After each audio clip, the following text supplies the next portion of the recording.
and that's the cheapest, easiest thing to do just to start with. First of all, it's not easy. I could trade that for a beer every day. This is the big question is. It's interesting. I learned something tonight, so it's good. Every once in a while. Sounds like one of our bad ideas. It sounds very normal for us. Don't forget that I welded my bike with rebar. You stopped and you slept there with your bike.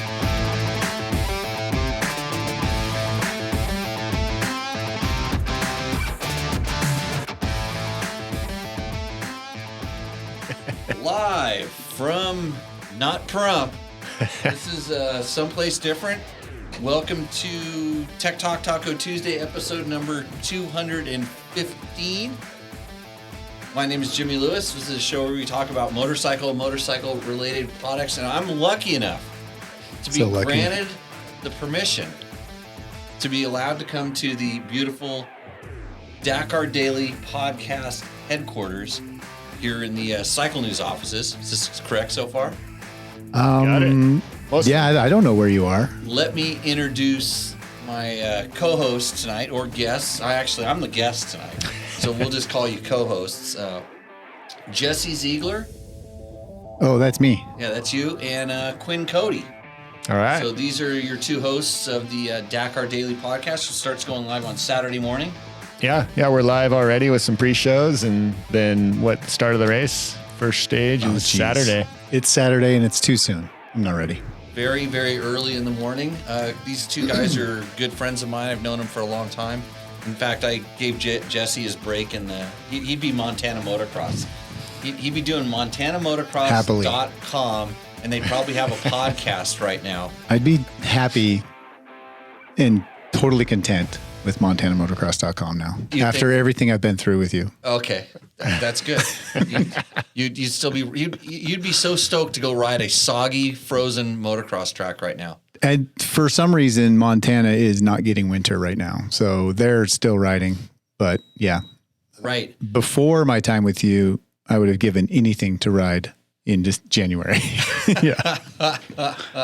So, tonight's show, we're going to do the regular things, I hope. Hopefully everything's working.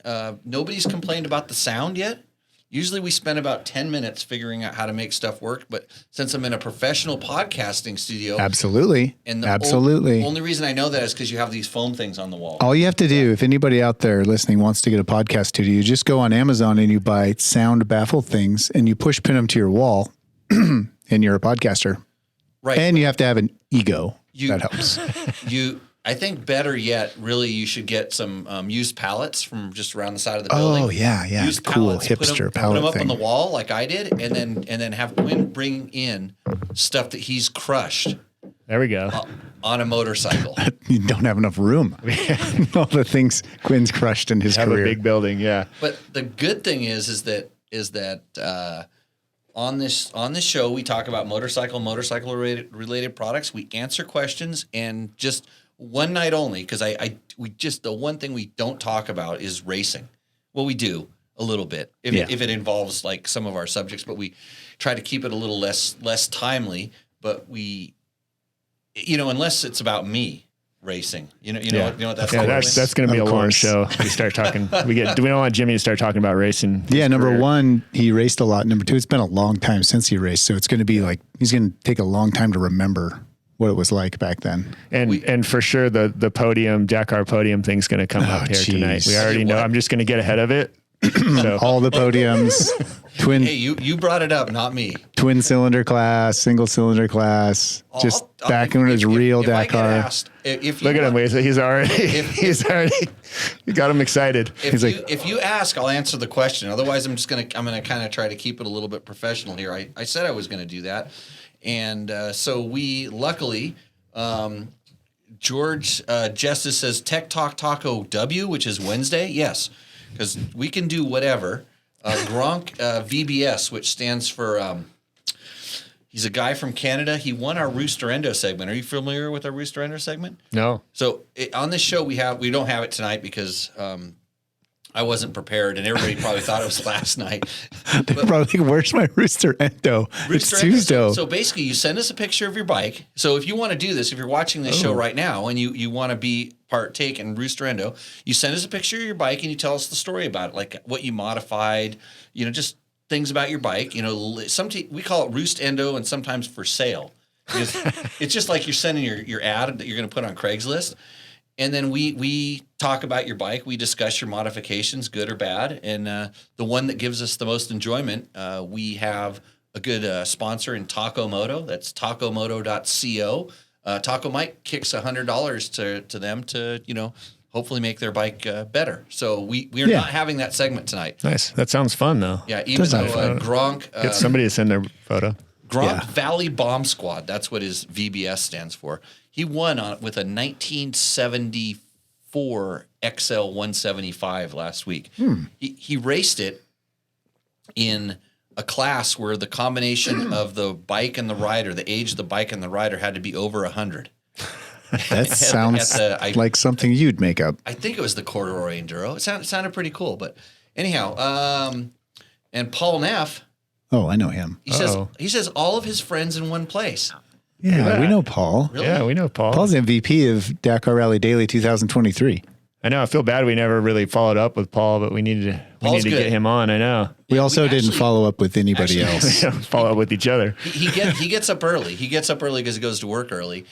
You could probably get him on because he might just be watching a tractor dig a hole in the ground. He's back to regular life. No more race guy, and he'd be good. His story is like it's rough because you know how much he put into. I mean, you know this from going to Dakar and how much you put into it, time and effort and family and sacrifices and all these things.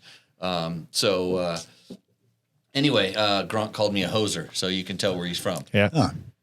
I'm glad he's a Canadian guy. They live underground most of the year, and so I can feel safe that I know most of the year he's going to be underground because he's probably a big dude. He's going to come and just go. Yeah, I take a little offense to that. I'm from the Mexico of Canada. So that's Montana. If you're making fun of Canadians, you're making fun of my northern neighbor. And that's not cool. So not our usually group because they're probably hungover after having a drink too much since we were on the air last night. But thanks to maybe they'll come out of the woodwork. To all of our sponsors, I'm going to go through the sponsor read. Can I do sponsor reads in here, Jesse? Okay. You can do whatever you want in here. We have no censorship. Okay. Of course, we'd like to thank Yamaha, Blue Crew.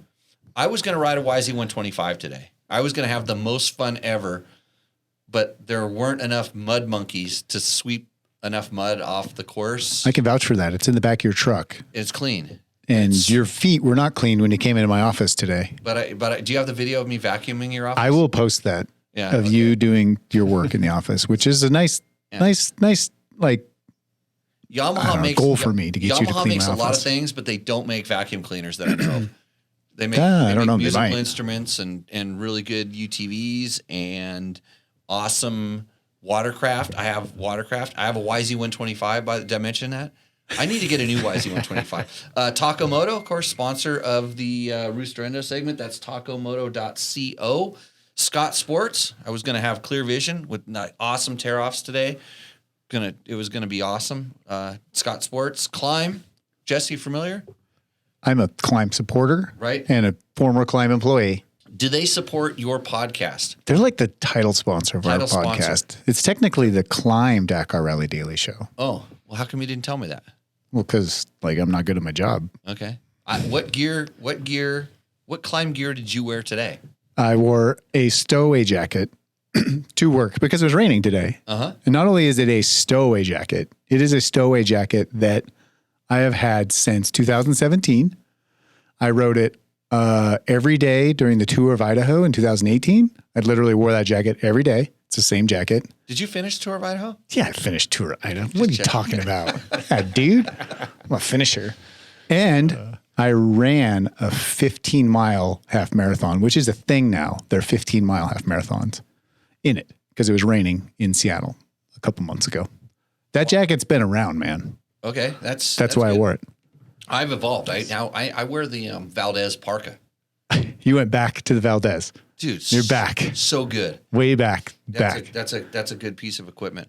Of course, there's Trail Tech, makers of fine GPS units. The Voyager Pro. You're a Voyager guy, right?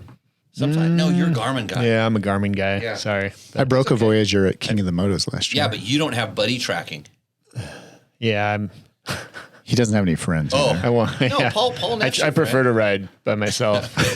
then you need the thing that Garmin makes that tracks where you're at. Yeah. You need your inReach. The inReach. Yeah, no one will ride with me anymore. So Yeah, you burned all those bridges. Trail Tech, maker of fine gauges, the kickstands.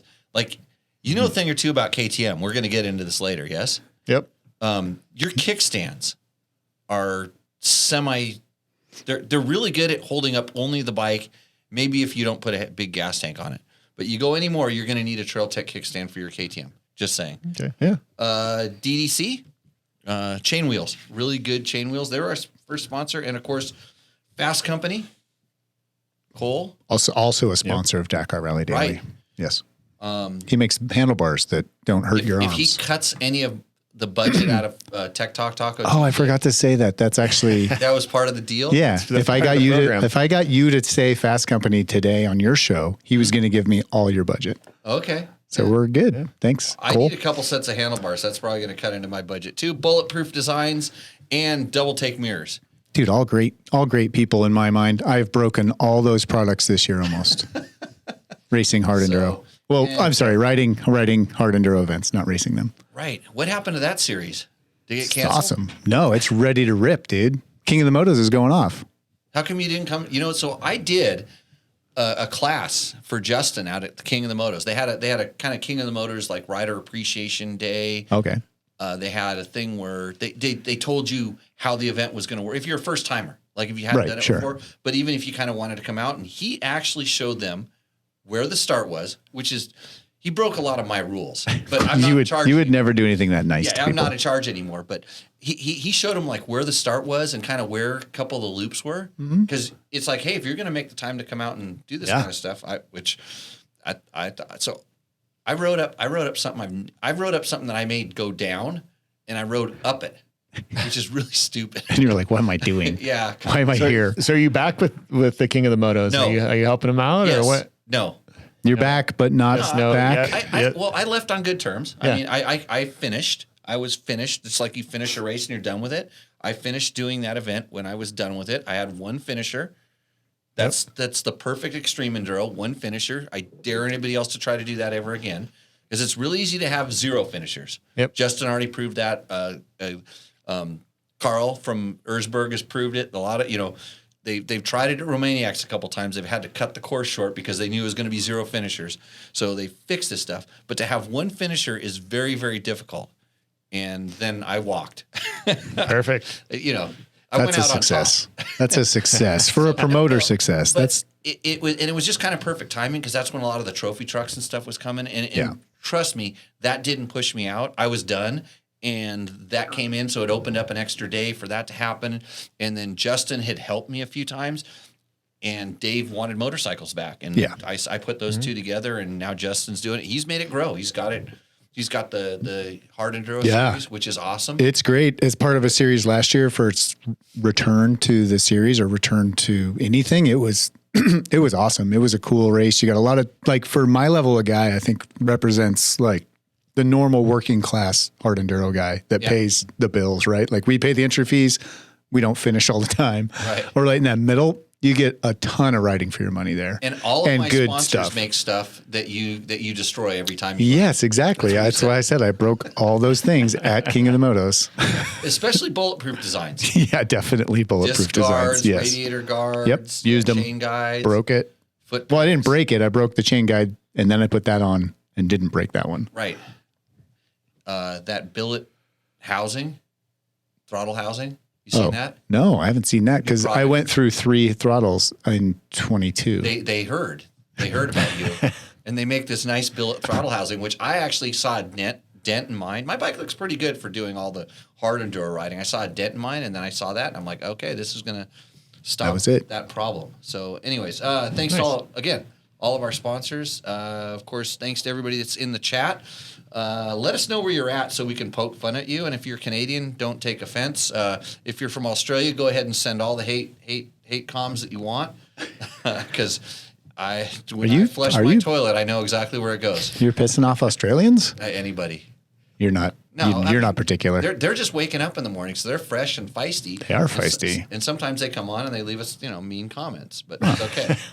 I've got a list of them and stuff. So I mean, all the Australians we talk about like us, I think. Yeah. I'm good with Aussies. Well, we don't really piss off anybody, do we? Jimmy pisses everybody off though, so it's kind of his brand. I don't. I'm not like a nationalist or anything like that. I mean, but just ask them. Ask any of those guys. They all want to come here.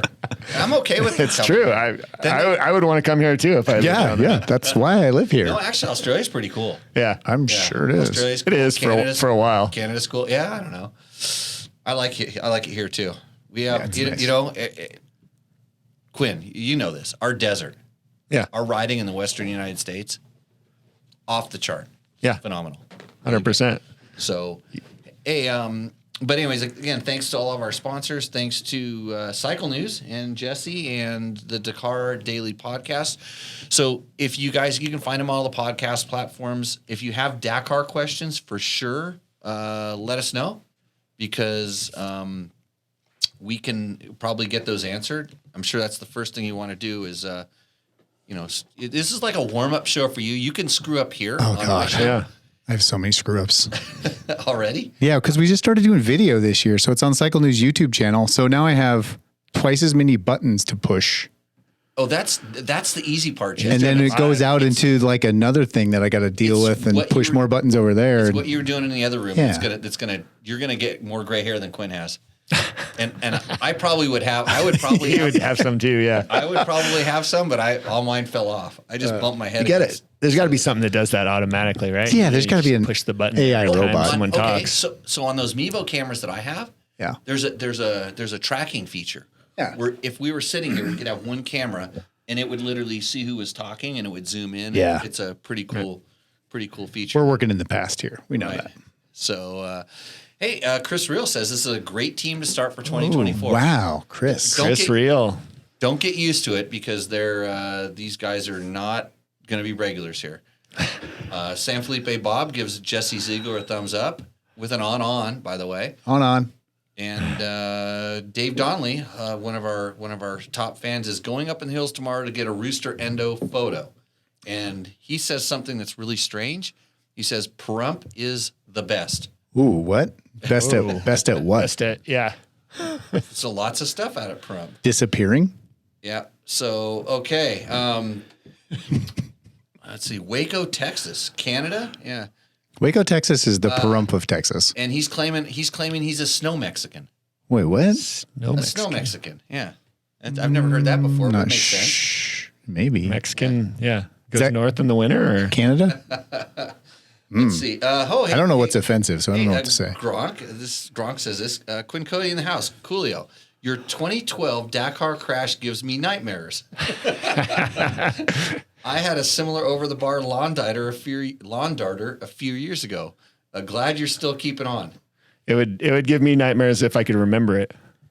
How could you forget it? It's been on repeat for 14 years. On the intro, like, you know what, the Wild World, when we were kids, there was the Wild World of Sports, and there was the guy in the helicopter and the skis just going like that and just exploding. Like, they used it for at least 4 years. I remember watching Dakar, and it went to the point where the video was so grainy, they just digitized the whole thing and just made it like it was like it was like in the background of. Oh yeah, yeah. Oh, I was so happy when Goncalves finally had a big one, and he overtook. He did the big he spun off his bike. Yeah, he got up and ran back to his bike, but that took over from my crash. And it was about 4 years that they played that in the highlights every single day. Yeah, Quinn's just like, not again. I don't want to see this.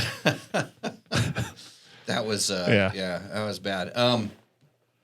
I was also thinking that, like, how bad in just scale, because you had a big one in San Felipe. Was it last year or year before? Yeah, 2 years ago. 2 years. Last year, 22. Yeah, all runs together. 22 was 2 years ago. Yeah. How big was that in comparison? Ooh. Well, I think I'm older now, so I'm not in as good a shape, so I brake when I crash rather than get up. And when I crashed in Dakar, actually, I didn't other than like just knocking myself completely out and silly and cutting my face open, I wasn't really hurt. I had like a small fracture on the end of my collarbone, but I took that and wasn't injured, you know? And now when I crash, I mean, it's just, oh, yeah, I know this. so I try not to crash anymore. So probably the number one reason that I didn't ride today is because, you know, when you're riding on like that soupy mud, and it's like, I was watching some of the guys that were walking around, because in Southern California now, so many people are here to watch the Supercross and stuff, and they're doing those moto tours where they're going to all the different tracks. Yeah. And I was going to meet up Andrew Shorts here with his kid, so his kid's doing that too. You know, Andrew's taking his kid to all the track, but they're smart. They stayed home. I'm out here, so I went there, and I'm watching these guys walk around, and they're walking across like the pits, and you're walking, and then the foot hits the one that just goes. Oh, the slippery. Where it all looked good, but then it's nothing but water underneath. And I saw that happen a couple times, and I go, that's my face hitting the ground without even knowing. You're just going to go into a turn. Your front tire is just going to go, whew, you know, because you're on a track. You end up pushing it. I don't know. Hopper Pavar. Nailed it. You got to say this name. Nailed it. Pavaroti. Pavaroti. Killer collaboration tonight. Yeah. Collaboration. Thank you, Hopper. Sorry I couldn't get your name right after 20 times, but Matthew Lodi. Gigliotti? I need to put the chat up in the. I need to see that so I can help pronounce Gigliotti. these things. Right. Let me. I have to push buttons here, which is like kind of what Jesse's doing. But yes, Jesse's usually trying to push my buttons and get me going. Oh, the chat's up. You can't see it. I can't see it because I'm feeding you things. You're not feeding me things. I could give you a which link is for the chat, typical. and you could put it on your phone. Oh yeah, maybe. I don't know how this works. works. The link for the chat in the chat, and then. Whoa, we're going deep into these. Hey, we talk about motorcycle-related products. The chat is kind of scrolling up and down in the thing. It's there. It snowed in Prump today. Yeah. That's cool. It was good. I was up in Bishop this morning, and there was snow all over the mountains. It snowed like almost 2 feet in Mammoth. Sweet. Yeah, we need the snow. So, how are people watching this over the Epstein release? Oh boy, that's what Matthew Gigalodi. What are they releasing? Something more important than Tech Talk Taco Wednesday tonight? I don't know. They're releasing the blacklist. Yeah, the blacklist. Jimmy Jeffries might list. Jimmy's name might end up. No, I would take a free flight anywhere. Okay. I live down the street. Private jet. I'm in. I live down the street from a brothel. What's the difference, right? Oh, Jesus. Let's see. Okay. Considerable difference. Chris B says, checking in on South 15 in San Diego, working on roadbook learning options for my RFS. RFS, is that like a KTM RFS bike? I think so. Wow. Okay. Sonora Rally Tower is leading for mount. Any digital setup suggestions? Ooh. So the Sonora, that's a Moto Minded product, correct? I don't know what Moto Minded's branded. I don't think it's the Sonora, but Rally Tower? Yeah. The Moto Minded Rally Tower, he's working on a new update. I just talked to Chris yesterday, and he's working on some fitments. So Moto Minded is a good person to check in with if you have any tower or you want to connect anything electronic to your bike at all. And I know Rally Navigator's got a new digital setup coming, right? Yeah, I haven't read it yet, but he sent me so I know a little bit about some of these things. So there's not only Moto Mind is a great place for like the kind of the tower setup and different things. Yep. Also, RMS Rally Management Service. Correct. There's a Canadian company, so you can search Rally Management Services. They have different options, but I will tell you what, if you are trying to get the simplest, easiest thing, go on ADV Rider. advrider.com and search Rally Tower and you can search Rally Blitz or search Rally Blitz. And there's a lot of different options on that thread. And on most of my bikes, I don't have a tower. I have a tablet that's mounted with a very simple RAM mount. And so it's a 1.5-inch RAM ball with a big arm that's either clamped or bolted to the bars in some way, shape, or form. And so it's on and off, and then I have digital buttons the electronic buttons that go through Bluetooth. So it's essentially the volume control on your thing. And Sure. It's a really simple. Okay, so the Sonora Tower, Mark Daniels is telling us, is by Rally Management. So Okay, got it. RMS. Yeah. Okay.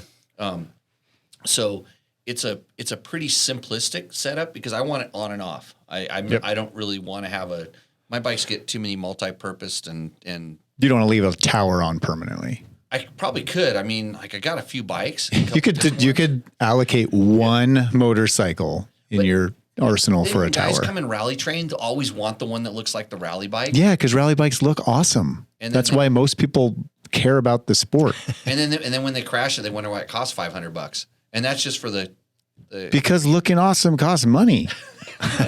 Like, so anyways, like we do on the show, we're going to answer your questions as they kind of pop up. And Jesse G, and I don't really know this. He says Prump is best at meth. I like this Jesse dude, not just because we have the cool name. Okay. I'm just kidding. I like Brump. Actually, I've only had good times there. Jesse has another question for KTM. What's an average amount of time to change out an inline fuel filter, and how often should I take the fuel pump apart to check the screen and filter on the pump? Well, since we have the guy who's in charge of everything at KTM here, He's Mr. Where is he? Where's this guy? Where's that guy? So for those that don't know, Quinn does work for KTM. You are actually street R&D. Yes. So street adventure and actually some off-road stuff. So some off-road stuff. Yeah. Okay. I got some questions now. So Quinn, we can deflect any. I have a couple questions for later on the show. We can deflect any KTM question to Quinn, and it's completely off the record and not official in this capacity. See how this goes. So I'm going to tell you, Jesse, yes. When do you change out an inline fuel filter? And so I wonder if he's talking. Do you think he's talking about the one inside the gas tank? Or is he talking about the one in the coupler, little screen. Or the little screen in the coupler? Fuel connection? Well, he's talking about fuel pumps. So that means fuel injected. Yep. And so inline, there's in tank, and the inline is that little tiny thing. The connector. The little funnel, white funnel guy. And then he says, and check the screen filter on the pump. So I want to tell you what, if you're careful about how clean your gas that goes in the tank is, the answer is almost never. Yeah. I've never cleaned one. I'm not a shill for KTM by any means. I mean, this show's sponsored by Yamaha. Yeah. By the way, you don't have to ever check them on Yamahas. In fact, Yamahas don't even use gas. They levitate across bumps. Burn on pure freedom. But I have a lot of those, and I've never had to change the little tiny guy, the little one. I remember when they very first came out, they were a smaller screen. Yep. In the early, that was Husaberg. Yeah. Yeah. In the Husaberg times, and then when KTM adopted fuel injection, that screen was a little different, and then they went to an updated screen. And I remember the early ones could plug if you got like watery, anything that wasn't gas in there. Like if you somehow got, two-stroke oil, could plug it. But I've never changed that one since modern times. Of those ones that had those in there, I put the updated ones in. Never changed them, and I mean I'm getting 400 and 500 hours out of the internal tank filter. So yeah, I mean, so the early ones, like you said, that little screen. Every once in a while, there would be something weird with that, and they would clog up. But I think a lot of it too was just people not understanding how fuel injected work, and they're having a problem with the fuel pump or a problem with the injector. The stuff was a little more raw back then, so there was issues, but now I haven't changed. I haven't looked at one of those things in years, and the new fuel pump, which is model year 23 plus, has the mesh basically filter sack on the fuel pump on the pickup, right. And so that thing, I don't know if there's a service limit on that. I haven't really looked at the manual. It no longer has that inline fuel filter inside. No. Okay. So it's basically it's in between the frame spar, the fuel pump, and there's a little like mesh, almost like a baggie. Yeah, like and a sack. so the fuel splashes up on that and saturates it, and then it's pulled into the fuel pump through that. Huh. Is that why guys are saying that they're running out before the tank's completely empty? Yep. Okay, so it's not at the very bottom of the tank. No, there's no pickup at the bottom, and so that's some of the issues with like IMS has had is getting the bike to run, especially on like a dual sport type bike, where if you're riding on the street or something, and the fuel's not splashing up, then you could technically run out with like a liter left in your tank. Or like if you're riding a rally bike, which we all have at times, half your gas is on one side of the tank, and if there's not crossovers, you gotta. You're like the old XR650. We used to have to, just tip it over to make it into a pit. Yeah, we have experience with those. It's just like switching a tank on an old Chevy truck. I mean, we've run tests with these fuel pumps, and as long as you're riding and you're splashing fuel, that you'll run them down to, nearly nothing in the bottom. Hey, have you heard what it's like to go on a trail ride with me before? Never. You're gonna run out of one of three things. Never. Jesse, you should know this. I don't want to. Remember like our Keysville tests? I feel like these are just like buried deep memories that I've what do they do that? What does the psychiatrist say when you repress? That's it. I'm going to tell you this is not good for me right now. I haven't changed much because I went on a trail ride with my wife and her friend the other day. She's such a saint. I know. And her friend Nicole is not a saint. She's kind of nuts. Nicole from Total Chaos Suspension. And so we went riding and we took 3 bikes. We had a KTM 500 with a 4-gallon tank on it. We took a KTM 300 with the larger IMS. Oh, no, a Chirby's tank on it. So extra gallon. And Nicole took her box stock KTM 350 EXC. Mm-hmm. And so we went riding. We did a large number of miles, enough to where both my 300, the one I was riding the 300 at the time, because Heather likes 4 strokes better, and Nicole's 350 literally ran out while we were coming across the dry lake bed in Pahrump. I mean, literally coming back to your house within a quarter mile of each other. Yeah, right. So we accomplished. So Nicole kind of ran out of energy a little bit earlier in the day. I mean, it was only like 8 hours of riding, 7 or 8. Not even a half day. Jimmy's like perfect. So ran out of energy. Then we ran out of gas in 2 of the 3 bikes. As it got Jimmy's dark, like, I'm so happy now. But we all had good headlights, so we did something about that. But anyways, back to the fuel pump thing. I mean, I've got thousands and thousands of hours, and with that internal one, I've cut them apart and looked at them, and they're still flowing. The problem I had a couple of them. They were made in Turkey ones, not made in Austria things. And a couple of those cracked, and then they lost pressure, but the filtering was still active on those. And then the other thing I noticed was, in a lot of those, they look a lot worse than they actually are. But I'm careful about. I'm not like I have a dry brake on top and I'm dumping dirt down on top of those things every single time. So I think it's a factor of how you're using it and what you're. I think like most fuel issues when they pop up, especially in a filter, is because A, you got some crappy fuel or something in your fuel, but B would be like, I just didn't ride my bike for X amount of time, and the stuff that's in the fuel from the blender is, congealing and it's, solidifying, and there's ethanol doing weird things to other components in there, and it's just making problems happen. So one, use your bike all the time also helps these things in my experience. Because I think in the chat I zoomed in, I think it's a 2013 350 EXC. Okay. And I have a 2013 500 that hasn't ridden for a couple of years, and I'm sure that filter's clogged. 2013, that's pretty early on in fuel injection. Right. 12. That's the first year. Well, that has a good filter in it. It doesn't have the turkey filter. That's what I call them, is the turkey filter. Well, the line would split, right? And then it would just be pumping pressure back into the tank. It was never, for me, I've never seen the line split. And I mean, I have a lot of stock,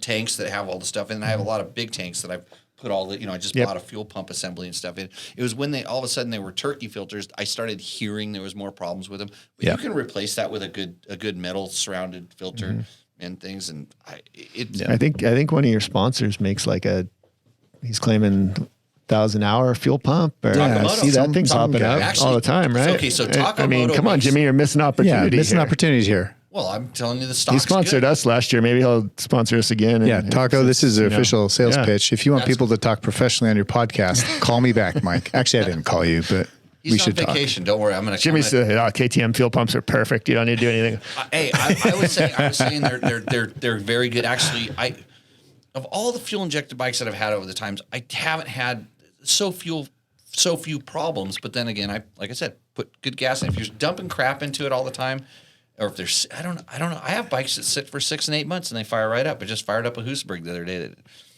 unfortunately, it sat for 6 months or more. Maybe it's because you have 45 bikes and you can't physically ride them all. Oh, you're right. That's a problem. Anyways, Josh from Trail Tech says, hi, nice seeing you. Oh. Hey, Josh, nice to see you as well. Hey, Josh. Yeah, don't look at those guys. You need to sponsor us. You're welcome that we're on the show and it's not just Jimmy. No, they're great. They're a great sponsor. Like I said, if me and Jesse went riding, we would use the Trail Tech Voyager and we'd use buddy tracking, and then Quinn with his Garmin can go be by himself and wonder where we are. So if you haven't used buddy tracking, it's pretty good. What else questions do we have here? Road Racer 3 says, do you run any type of special air filter or pre-filter on my Tenere 700? Ooh. No, actually, have you ridden a Tenere yet? Yeah. Yeah. Good, huh? Yeah, it's okay. He literally works for the you company can making see- the bikes that compete against the Tenere. I mean, we ride all of them, Right, right? And I've ridden, I've ridden them back to back, Hondas, Yamahas, KTMs, and they all have their own character, right? Like everything's its own bike, and it kind of depends on what you like or what kind of riding you want to do. For sure. Have you ridden the new Honda Transhelp? No, not yet. Probably should ride one of those. I told this about Tenere when I first rode one too. Is this a 390 Adventure competitor or what? Are we gonna? I don't know. Actually, power wise, because it's a 750. Yeah, it's pretty good. I mean, I'm not a big fan of the traction control and some of the stuff that they have in it, but it's just one of those things. Just ride it to feel what they're doing. It's a whole different thing. Anyways, back to the Tenere 700 filter. I am running just a foam. Instead of the paper filter, I'm running the foam filter, and I have the little snorkel removed because there's a snorkel that people think it's to keep water out, but it's probably for sound more than anything else. Yeah. It's a little bit restrictive. Didn't make a huge difference. Mostly, it gave it a little more initial throttle response, and Dan says my audio is lower compared to Jesse. That's because you don't know how to talk into microphones. Are you? No, you're cranked up and I'm down low. You have to get closer to your microphone. Yeah, you might like this. Just put your lips right on that thing. Okay. I'll try to kiss this a little bit. You're cranked all the way up. Johnny Campbell. Johnny Campbell. Yep. Well, he was the last one. Relatively safe. He's been all over the world too. So you don't know what kind of things you pick up in these weird places. Also, you're welcome for having my audio louder so you can hear me more clearly. That's like a benefit to you, right? Reader, listener. Thank you, Dan. What was his name? Dan. Dan. You're welcome, Dan. Dan knows. Dan knows. Knous. Dave Donnelly says, Dakar. In your opinion, who's going to win? I'm definitely rooting for Ricky Braybeck. That's me too. And Skylar Howe's second. This is a great opportunity. I would have no problem with that. I'm sure Quinn has different opinions. But your nationality has to come before your work. Quickly, we need to say you can actually predict who's going to win. Oh, yeah. Give it a plug. Through the Dakar Rally Fantasy Derby. Yep. We are the original fantasy experience. You can pick your own team every day to win. You can select riders to race. We're giving away prizes. Not even team. You just select your individual riders for each stage. So you can play every day. You can not play, and have results every day. So everybody's does this cost anything? Nope. Free. Totally free. And we don't even sell your information or your email or anything like that. We're just doing it. Our buddy Radek, another Canadian. Yeah. Up there. He's another guy I wouldn't want to go like this on top of my head. No. Yeah. No, these are big people. And he rides adventure bikes like toys. Yes. Yeah, yes, he does.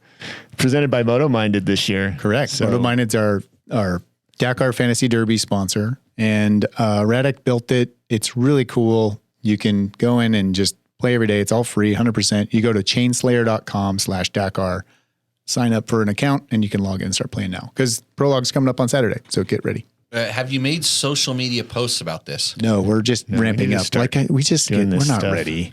Get it together and send it to me so I can put it on Dirt Bike Test and on the Tech Talk feed so that these people, these awesome viewers of ours, because they'll all join. And I know that, I run a pretty smart audience here. They're going to win. And is there cash and prizes available? There are prizes. No cash because we're poor. I spent all my money on all these buttons we're pushing. The prizes. If there was cash, we would have to be like a gambling site, and then we'd have to actually make money doing it. And we'd have to move to Pahrump. Oh, you can gamble in Vegas. Actually, you should let me run it. I'll just take a small slice right off the bottom. Here it goes. And then the whole thing will collapse. That's the way my business plan is. I'm negotiating a grand prize, and I got on the phone with the guys at Gas, and I think we're going to give away one of their Moto e-bikes, like their beach cruiser e-bicycles for the grand prize, which is super cool. Yeah, because anybody can use it that way. It's totally cool, chill cruiser e-bike. I think they're on board, so more announcements for that. But nice. Just log in and play for fun, and to tease your friends that you're playing. Yes. Can you make sub leagues or any of those weird? I don't do that sports gambling or stuff. We didn't want it to be like too dorky. We didn't want to have like all these different sub leagues and because the one thing I remember from last year, because last year I was in kind of a state of depression after Ricky crashed, so I wasn't paying too much attention, but I was listening to you guys, and I heard how you guys were just pissed at your results and the whole thing. So basically, we give you. What is it? $139, right? It's like $1 for each rider or something. $1 for everybody that starts the race. Yep. In funds to fund money bid on each person's finish. Yeah, and you bet whatever you want on until you're out of money, and you can bet all 130 guys. You can give them $1 a piece if you want to, and you get paid if you pick their finish position. So, or you can load all your money on the top 3 if you want. So you can, and there's multipliers. It adds up, and so it's kind of like gambling. This is all in Radek's brain. Yeah, pretty much. I mean, we gave our input, but then Radek just did what Radek thought. Yeah, he slept on it. In the morning, he woke up and he had it built. Yeah, he's like, hey, I guess I built this in my sleep. I didn't even try. Yeah. Thanks, Radek. Gronk says the T7 is okay, but it doesn't make me want to replace my 950 Adventure. Ooh. I have both of those bikes, and I can see his point. Yeah, I agree. Yeah. But at the same thing, it's like it's the evolution. Is it 20? It's almost 20 years. Yeah. That's how old that bike is. For 20 years old, that bike is really good, because I have a BMW that's of the very same vintage, and they're completely different animals. Yeah. So Jesse G says, as alumni from your class, I'm actually going to have to do this. I was ashamed to have struggled in the sandy trails last week out in the Mojave National Preserve. What is the trick again for riding sand? www.jimmylewisoffroad.com. We have classes in February. You can't go to the one in March and April. Come back out and take another class and realize that it's really simple. It's A, you were out of balance, and B, you didn't get the traction you expected, and then the series of events that followed those two facts showed that you were out of balance and you didn't have any traction. And it feels terrible. I've been there. On adventure bikes especially. Yeah, it feels really uncomfortable, and you're like, I can't figure this out. But if you do... Quinn has a nice video of doing some stuff in the Mojave National Preserve, don't you? Was that you, or was that... on the BDR scouting run? Oh, that's not him. That's the people he was with. No, in the preserve. I thought in the preserve. Was that you, or was it? Oh, that was Cole. Cole. Yeah, he's trying to keep up with you. Oh yeah, that's Cole. He sailed. No, he was following me. Yeah, you smacked something and then he hit it. Yep. I looked back and I'm like, oh god, you made it through. Yeah. That was scary. So Cole was filming the BDR scouting trip, and he had GoPros 1090 loaded down. We had Tortec hard cases. And a lot of stuff. all his camera gear, all his camping gear, everything loaded on that bike. He's wearing a backpack with camera stuff. And I mean, Cole photographer's Kirkpatrick burden. is A-level top guy. Yeah, he's a national enduro winner, and from Texas, and just an awesome dude. Yeah, and cool rips. so we were shooting some GoPro stuff and just ripping down this killer road in the Mojave Preserve, and with washouts, and there happened to be included one pretty big washout, and I saw it coming, and I just kind of took it, and as I hit it, I looked back, and I was like, oh God. And Cole hit it, and he somehow rode it out and like laid it down, but it could have been bad. Yeah.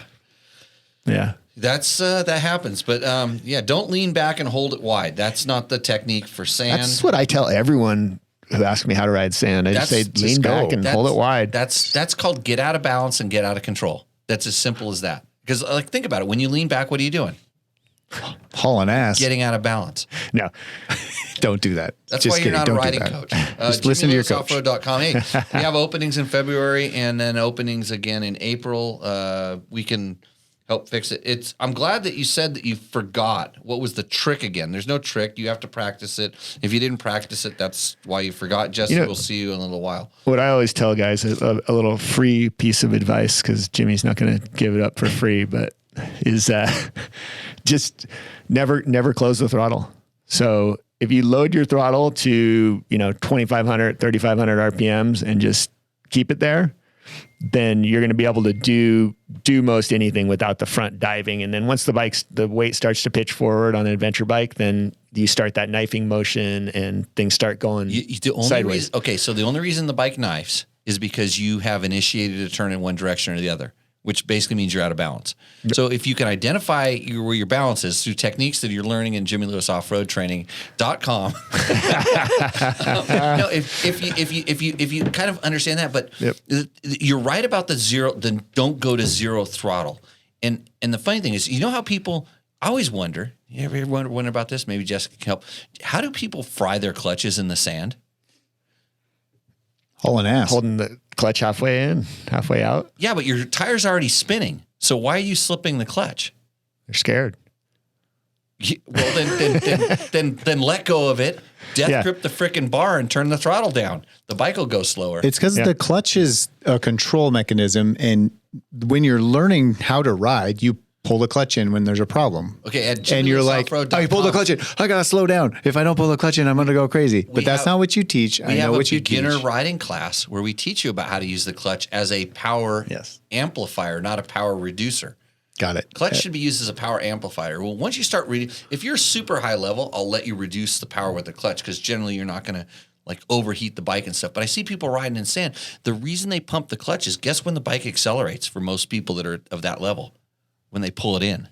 Right. Because all of a sudden it grabs traction. Instead of spinning, it grabs traction. And then what happens? Because they usually don't turn the throttle back at the same time. They just pull it in, then it revs up, and then they drop the clutch again. Then it breaks traction. So everything they just wanted to happen didn't happen, and now things are going wrong.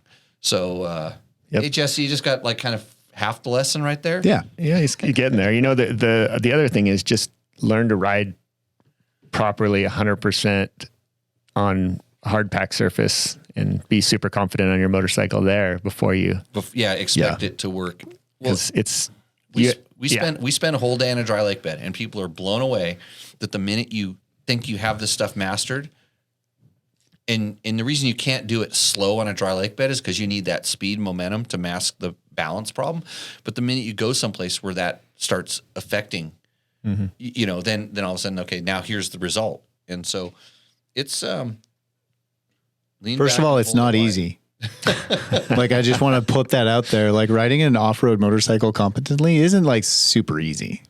No, you can go up and down your driveway, or up and down the street, or even up and down a dirt road. That's pretty easy to balance on a motorcycle that's moving. But to do things that take any sort of control and balance and all those things at the same time, it's complicated. There's a lot going on if you're doing it right. So don't get discouraged. Just keep trying. And it's stuff you have to practice and learn. Yeah. You can't, if you have to think about pulling in the clutch and turning the throttle and stuff. Yeah. Well, you gotta figure out how to not think about that. So you can think about, I want to put my tire here, and I need to lean this way, or I need to anticipate.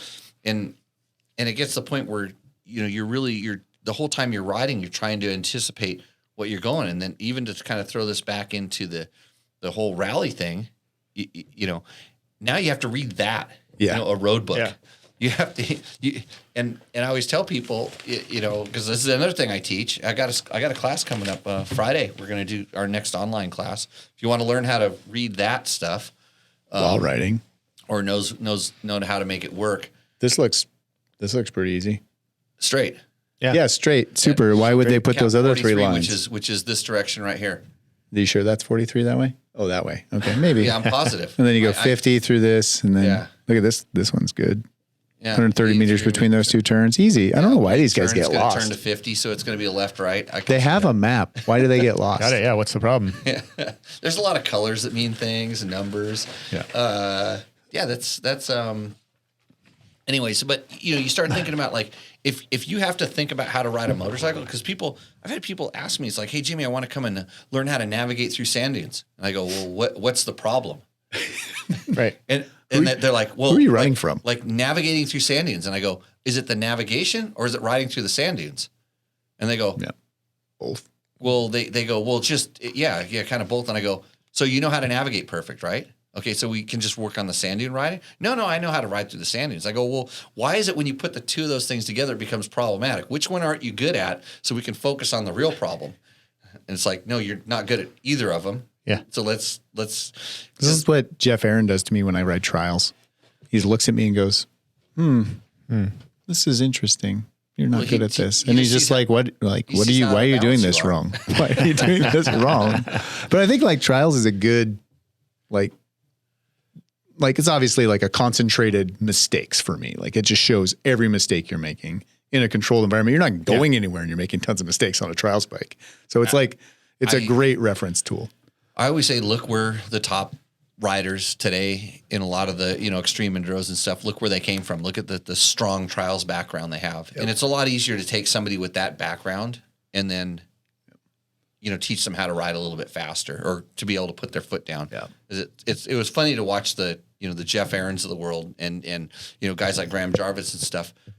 Yeah. Not want to put their foot down when they're riding something gnarly. And then they realize, I can put my foot down and give it a little push. Yeah. Now they're going they're like, whoa. And then it's like, I didn't even get penalized. And I just went past everybody. Why was I making this so hard on myself?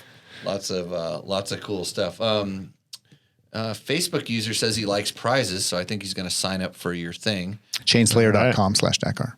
Chainslayer.com/Dakar. Jesse's going to have the press release ready for us in the morning. Yep.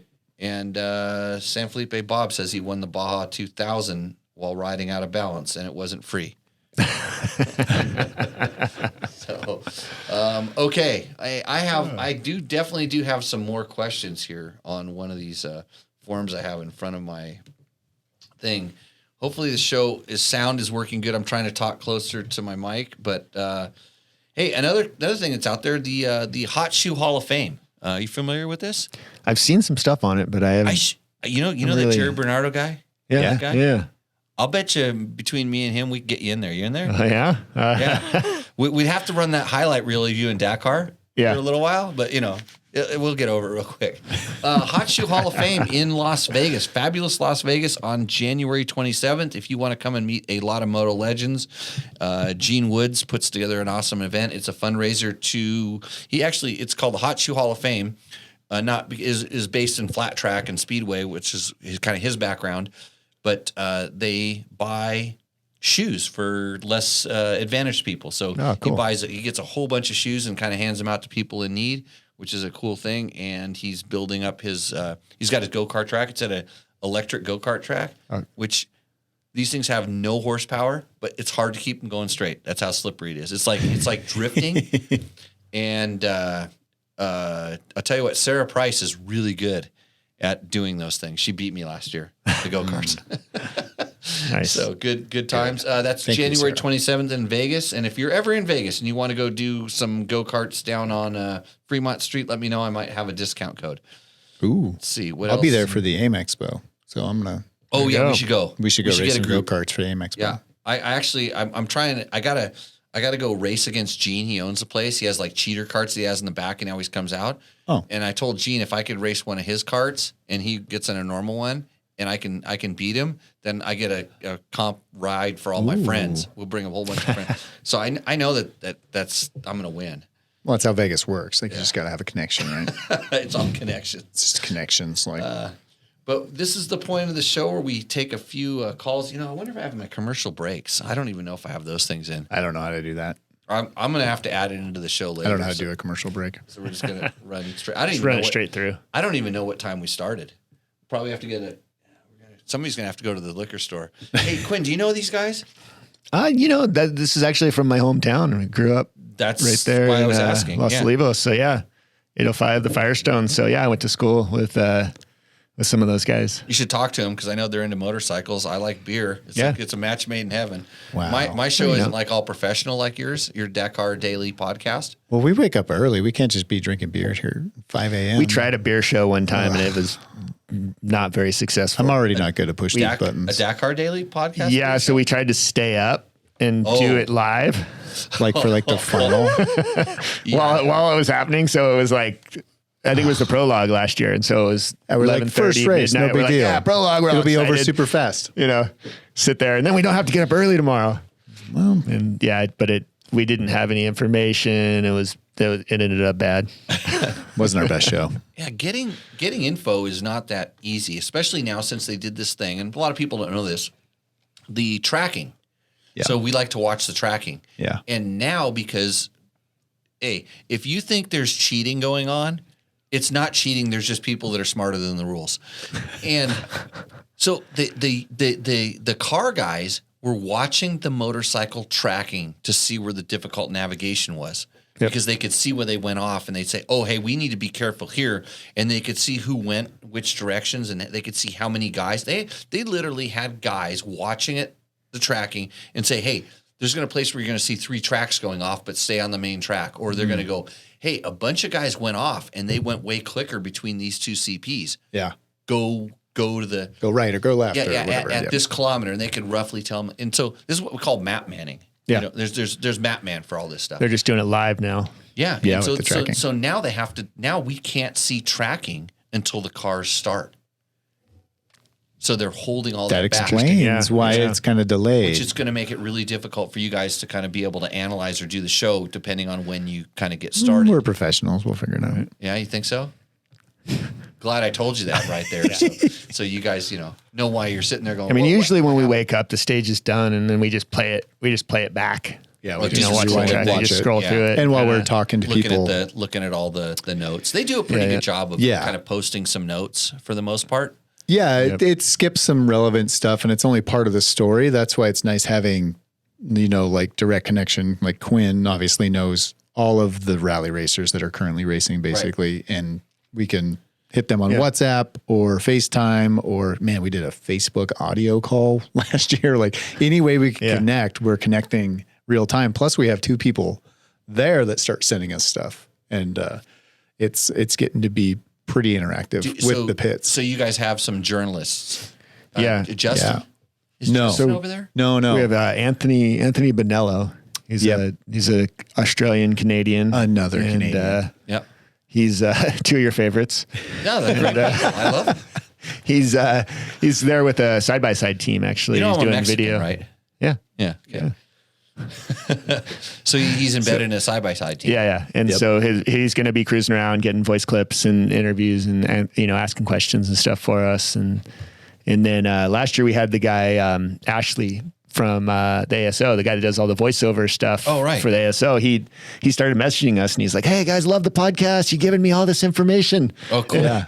Sometimes you wouldn't know this, but sometimes on the rally, you don't know what's going on. You know, you can't take the global view. You're focused on doing kind of, especially those guys that are working in the TV production. I got to know a lot of them because when I was over there, I was sleeping underneath the TV truck because it was like literally this TV airplane. Yeah. Under the wing of the TV, it was some of the only shade in the desert. And it was one of the safest places to be because they didn't want the TV equipment getting stolen. At your pit where your tent was set up a lot of the times. Yeah. Your stuff will get stolen all the time. Yeah. Because they're working on your bike. They're not looking at your tent and some guy walks over, slits it in, and stuff's gone. So I was, and then they also, because these bivouacs are in the middle of nowhere in Africa, and they would fly to go. They couldn't get fuel where they landed, so they have to fly to a major airport and get fuel. These guys were from South Africa. They'd fly and they'd go get fuel. They'd also load up with beer. And then they'd fly back. And so I could trade my team shirt that I got a new team shirt every day for interviews and stuff. I could trade my stinky team shirt that I wear as my undergarment. I could trade that for a beer every day underneath the SAF airplane. Yeah. So that's how I know this. So a little different. You were South America? Yeah, I was South America. Yeah. But I kind of pulled the same trick. I would sneak off and go to the media area because it was usually quiet and it had there was behind the main tent and it kind of out of the way, and you didn't have trucks coming in and out all night and people banging on stuff. And so I'd carry my tent over there and set up over there. And as long as my alarm went, as long as I woke up, I was okay, because nobody was going to know where I was. Yeah. My team knew where I was. Yeah. Yeah. They're like, Jimmy, how come you don't stay with the team? And I'm like, I'm sleeping. Yeah. It's important. Get to sleep. So yeah, good times. Cool.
What's up, Moto Buddies? Mike here from Taco Moto Co. What is the Taco Touch? It's the best service in the industry. Virtually 24/7 tech support via email or text, and it's like having a dirt bike doctor on call every day of the year, helping you fix your bike or recommend parts or setups for you.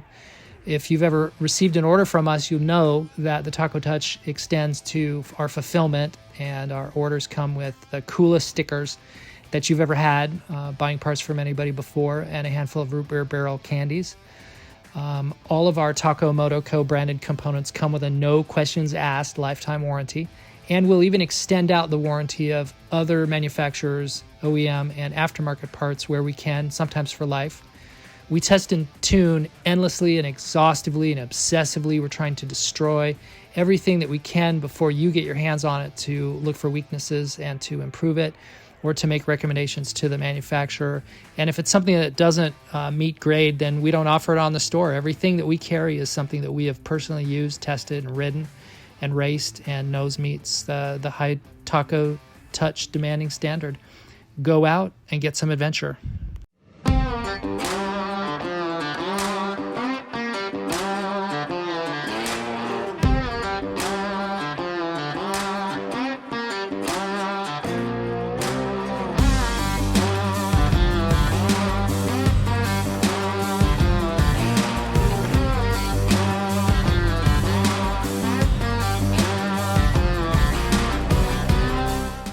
So what we have here is, let's see, what are we testing at Dirt Bike Test? Trevor's testing. You know Trevor? Yeah. Yeah, he's this little I know Trevor. that does a lot of stuff for us. He finally gave me...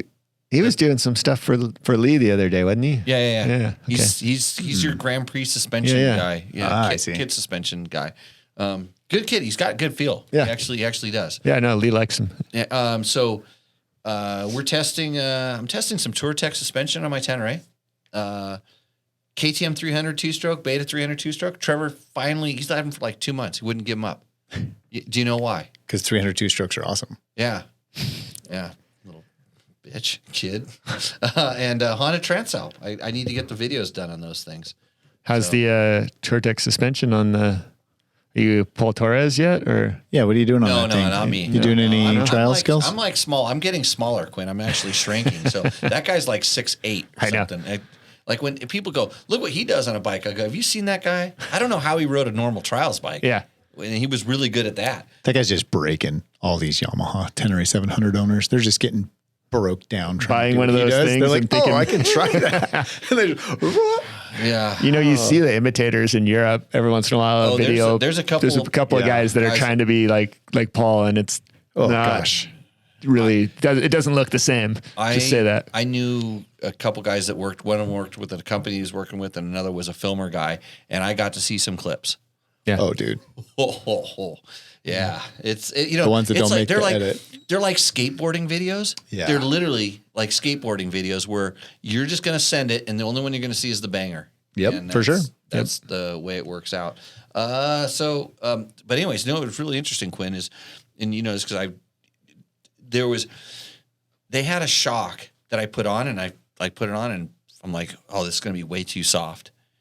And there's something, I want to see what's inside of it because I'm just curious, because it was like good adventure comfort, but really good control. I mean, I thought it was going to be wallowy, everything. Yeah. And I don't know what the hell they're doing inside of this thing. They have like the dual like bottoming control or something in it, or so what's weird is the rebound actually is backwards, the way the rebound works. Like it's a screw, because it's not a you're not closing off a needle, you're moving a piston. Okay. So there's some, newer stuff inside of the shock, but really, really good. So good that now I have to go work on the forks, and I don't know if I'm going to be able to get the forks to work that good. So I might, because you got a fork that's kind of, on adventure bikes like our styles, we want them a little bit stiffer. Yeah. We don't want them to move so much. Yep.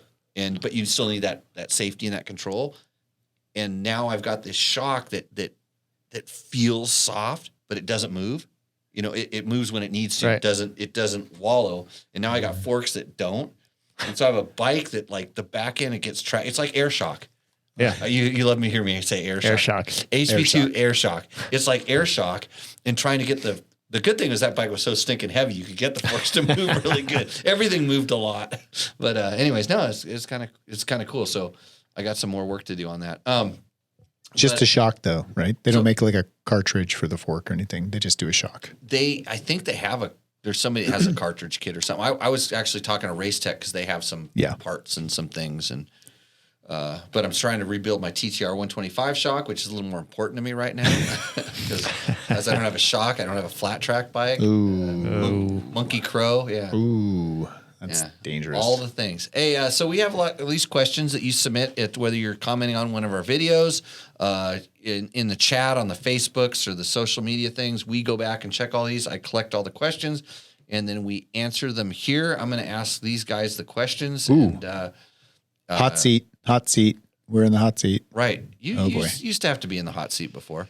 So this is on our on our YZ450 WR450 videos. It says, I love them, but their gas tank location is horrible.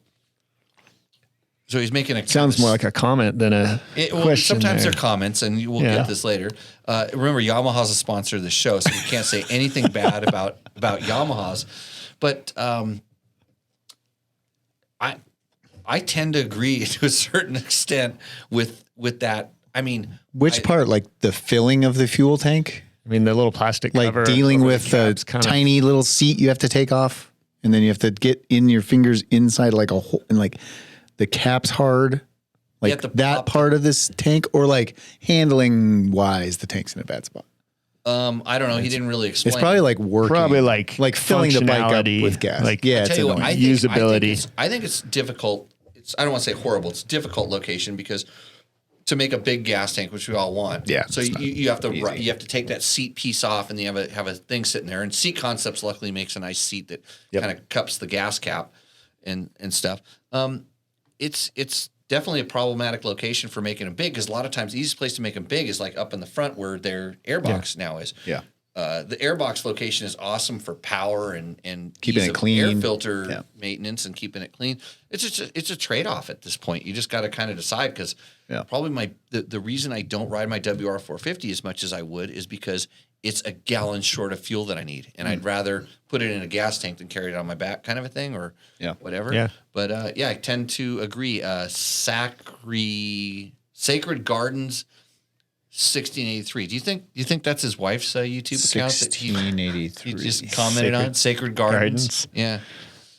I actually sometimes I go look to see the pages when people comment, Or Google that. especially when they when they're Australian and they just like slaying me. I go see how many videos they talk about my sound quality. It's like, Jimmy, you need to talk closer to the microphone. I'm like, I go look at their videos. No, it's a bunch of GoPro videos of them chasing their dog around their yard. Come on. Okay. Todd W92345 says, you guys set a great example for the dirt bike magazine guys to follow for their testing video. He's talking about the Cove 450. Oh, Cove 450 is video. a hot topic right now. It is hot. Yeah. And your Cove video was okay. Yeah, Cove videos. Thanks, Jesse. Yeah, it's all right. Mine was okay, too too. bad they couldn't offer the extensive insight and quantifiable data that you did many months prior to their video. Hey, Great job. Keep up this quality content. And there's a thumbs up in that. You didn't see Carson Brown ripping around on the rally bike, though, in Jimmy's video. It's true. No. I mean... No, that scares me. Well, Carson, I could Carson watch that says kid it. ride all day long. I he's love fun. watching him. he's loose. Yeah, he's good. You know, he was one of our original test riders at Dirt Bike Test. I fired him. No, I didn't. No. Jimmy. It was getting too busy. He was getting too busy goofing off and breaking bikes all the time, and he was making his dad write the tests and stuff. I mean, it was like Kid's not dumb. He's not dumb. No, he's smart. If you had known, Jimmy, I should have just kept could have just coddling him, feeding him bikes. I gave him a CR60. Dwayne Brown. I always said that Dwayne Brown has ruined mini bike racing completely because He made him really good. I used to be able to make. Here we go about mini bike racing. Oh gosh, Langtown. Who called Langtown I called? used They to want their weld story my back. own frames with rebar and stuff, and I could go to Langtown and win. And then Dwayne Brown shows up with a damn YZ80 aluminum framed with an XR75 motor stuffed in it. And it was like it changed everything. And that was the one that him and his two brothers built in their garage, because it rains all the time. They have nothing better to do than weld aluminum. I mean, they worked at Boeing. They had CNC machines that are disposable and nobody was looking. And they came down and ruined mini bike racing. Next thing you need $10,000 to race mini bikes in some guy's backyard to make a $1,200 check. I want somebody to make a meme of Jimmy saying, "I used to weld my frames with rebar." I did. I probably sent Dave Miller to his grave early. Because I raced Dave Miller with my rebar frames too. I got the plastic off the bike that I beat Dave Miller on out of a trash can on the side of the Honda box van that had Mouse McCoy or Larry Brooks was riding one of the 80s, and every Moto got brand new plastic, and they just take the plastic off and throw it in the trash can. I'd sneak up and steal it, and then I bolt it because it didn't fit my XR80. Yeah, but it looked cool. Hack it a little bit. So I bolted on. That's how you get started. That's awesome. That's desire. Yeah. Okay, so A lot's changed. I was going to tell you guys, how's your Cove video? Oh, it's awesome. Cove 450 video? It's amazing. We wrote it. We didn't get to race it. We didn't get to keep it for that long. Oh. So we just had it for like a little afternoon out in Page, Arizona, after the Hard Enduro in Arizona. Oh. Grinding Stone. So me and Sean Finley took it for a rip. We actually had both of them, and then we just ripped them around and rode them for a little first impression. It's on Cycle News YouTube. Can I tell you how to make a expertise and insight, quantifiable data in your video? No. No? I want to see a teardown on that thing. So See, pull the tanks off and let's look at the engine mounts. So what's funny? out. I did pull it apart, and I should have videoed it when I did it, but problem is I don't put enough quantifiable data into my videos. It's kind of like this. I just do it because I need to know. So and you piss off all the people that work for you. It's a KTM shell. Mm-hmm. It's like a KTM, like the it's like they copied the fuel tanks exactly almost. Yeah, right? yeah. It's that, but the motor is a Honda 450 RX kind of thing. Mm-hmm. The chassis is more Honda, but steel frame. It's a steel frame, but not. It's pretty amazing when you start looking at it. I did look at all this stuff, but we took it. We picked it up in Washington, basically the Canadian border, because I couldn't go across the border because those beady-eyed peoples come out of their caves and try to attack me. Like, it was the summer, so they're out. I mean, it's not like anyhow. Canadians. So we rode it from there back down to Pahrump. We took the cove and rode and took my Tenere. We loaded them up. We put some Moscow bags on the thing, and me and Matt rode back down to Pahrump, and thing had a good time. It did its job. It was a really good like I'll call it lightweight adventure bike. Comfortable, not very fast. Like I said, it's a 450 with like 350 level power. Yeah, it's not compared to exciting. KTM. You just have to rev it. You know, if you want a lot of power, you have to rev it. So you kind of, I jokingly say, you ride it like a rally bike. You know, you rev it. Rev it out. You don't have to, but when you're going 70 miles an hour down the road, you're kind of revving it. So good bike. When I got back, I did a full service on it. You know, pulled the oil filter, air filter. Air filter is totally clean. You know, we didn't ride in the dust too much. But I've never seen magnets come out of an engine with so little metal. I mean, minimal. The oil looked pretty. It was used. Yeah. You know, we used the clutch a lot. We went in some pretty technical trails where we were first gear. You know, because it's geared tall. Yep. The one that we had was geared tall, which would help the throttle response a little bit to lower the gearing. And I know they talk about this, but we did, and we just rode it the way it came. It had the cat in it, the whole 9 years. I was blown away by how clean the oil. I cut the oil filter. I'm looking for like. It wasn't like one gear shard inside of it. No aluminum. The magnet, you know, when you wipe a magnet off, it leaves like a pretty good black spot on a paper towel. Nothing. Yeah. It's cleaner than any of my bikes that I've ever pulled apart. And that blew me away and kind of surprised. The Chinese, like a lot of their stuff, like their engine cases and things like that, all their tooling is basically brand new, right? It's really good, high quality stuff. And so a lot of the like engine cases, especially coming out of China, are better than the stuff that comes out of Europe because it's Fresh. all new equipment and it literally just is basically they'll build a state of the art factory just there for that reason. Yeah. For that bike, you know. I was like I said, I was kind of blown away, and then I talked to them about like kind of what Cove, whatever they're really trying to do. You know, they're trying to kind of set themselves as the higher standard brand and different things. And it was that motor had the bottom end of the what is it, CF Moto or it's Shenzhen. So yeah, I found it on Alibaba. Oh, yeah. The engine, and you can buy it. Yeah, you can buy it. Yeah, it's a Honda 450X. Kind of R/clone thing. And you know, like I'm still trying to figure, I've never seen a Cove motorcycle. So like, I don't know if they're an established brand in China or I've never seen anything other than this rally bike. Yeah. And it's the only one I've seen. So I think they're just taking bits and pieces and, you know, they're buying an engine from CF Moto and then maybe they're getting someone to do a chassis for them and copy the KTM fuel tanks and put it all together in one package.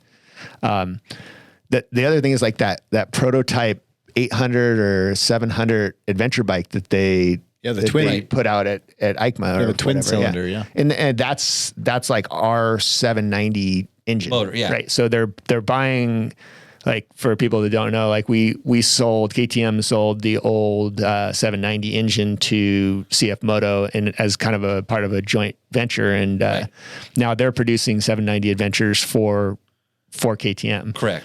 But they own that engine. You moved all of KTM's production to China, right, Quinn? All of it. It's all there. Yeah. You buy a new 300, it's coming from China. I saw the I didn't press say release. that. You know what I mean? So basically, let's get to the bottom of this. I mean, that's a whole nother topic. But so yeah, I mean, of course, the stuff. Like I said, I mean, I do care where it comes from. I'd love it to be American made. I mean, good God, if we could. And Frank White wants to come on the program and talk about American made and ATK and Avenger and all the, which would be interesting. It'd be an awesome topic. But some of the stuff that you think is coming from one place is coming from another place. It just gets shipped around the world and assembled someplace or where it's made. And your stuff might have been coming from China a long time ago. Because, like you said, they make. I mean, the whole reason that so KTM, obviously some of the street bike production is getting moved to China, so you're going to see a lot of like smaller displacement, you know, lower end bikes coming out of China. All the premium bikes, the dirt bikes, the big adventure bikes, and stuff like that are going to continue to come from Mettenkoven. Right, but the 390 comes from India. Yeah, 390 comes from India. It has, since the very beginning, right? It was never ever designed to be produced in Austria. Like that bike was industrialized for the Indian market, and it's sold around the world. It's a good bike. Yeah, and it's like, it's funny because I really don't know like why. I have 390s. two of them. I own two of them.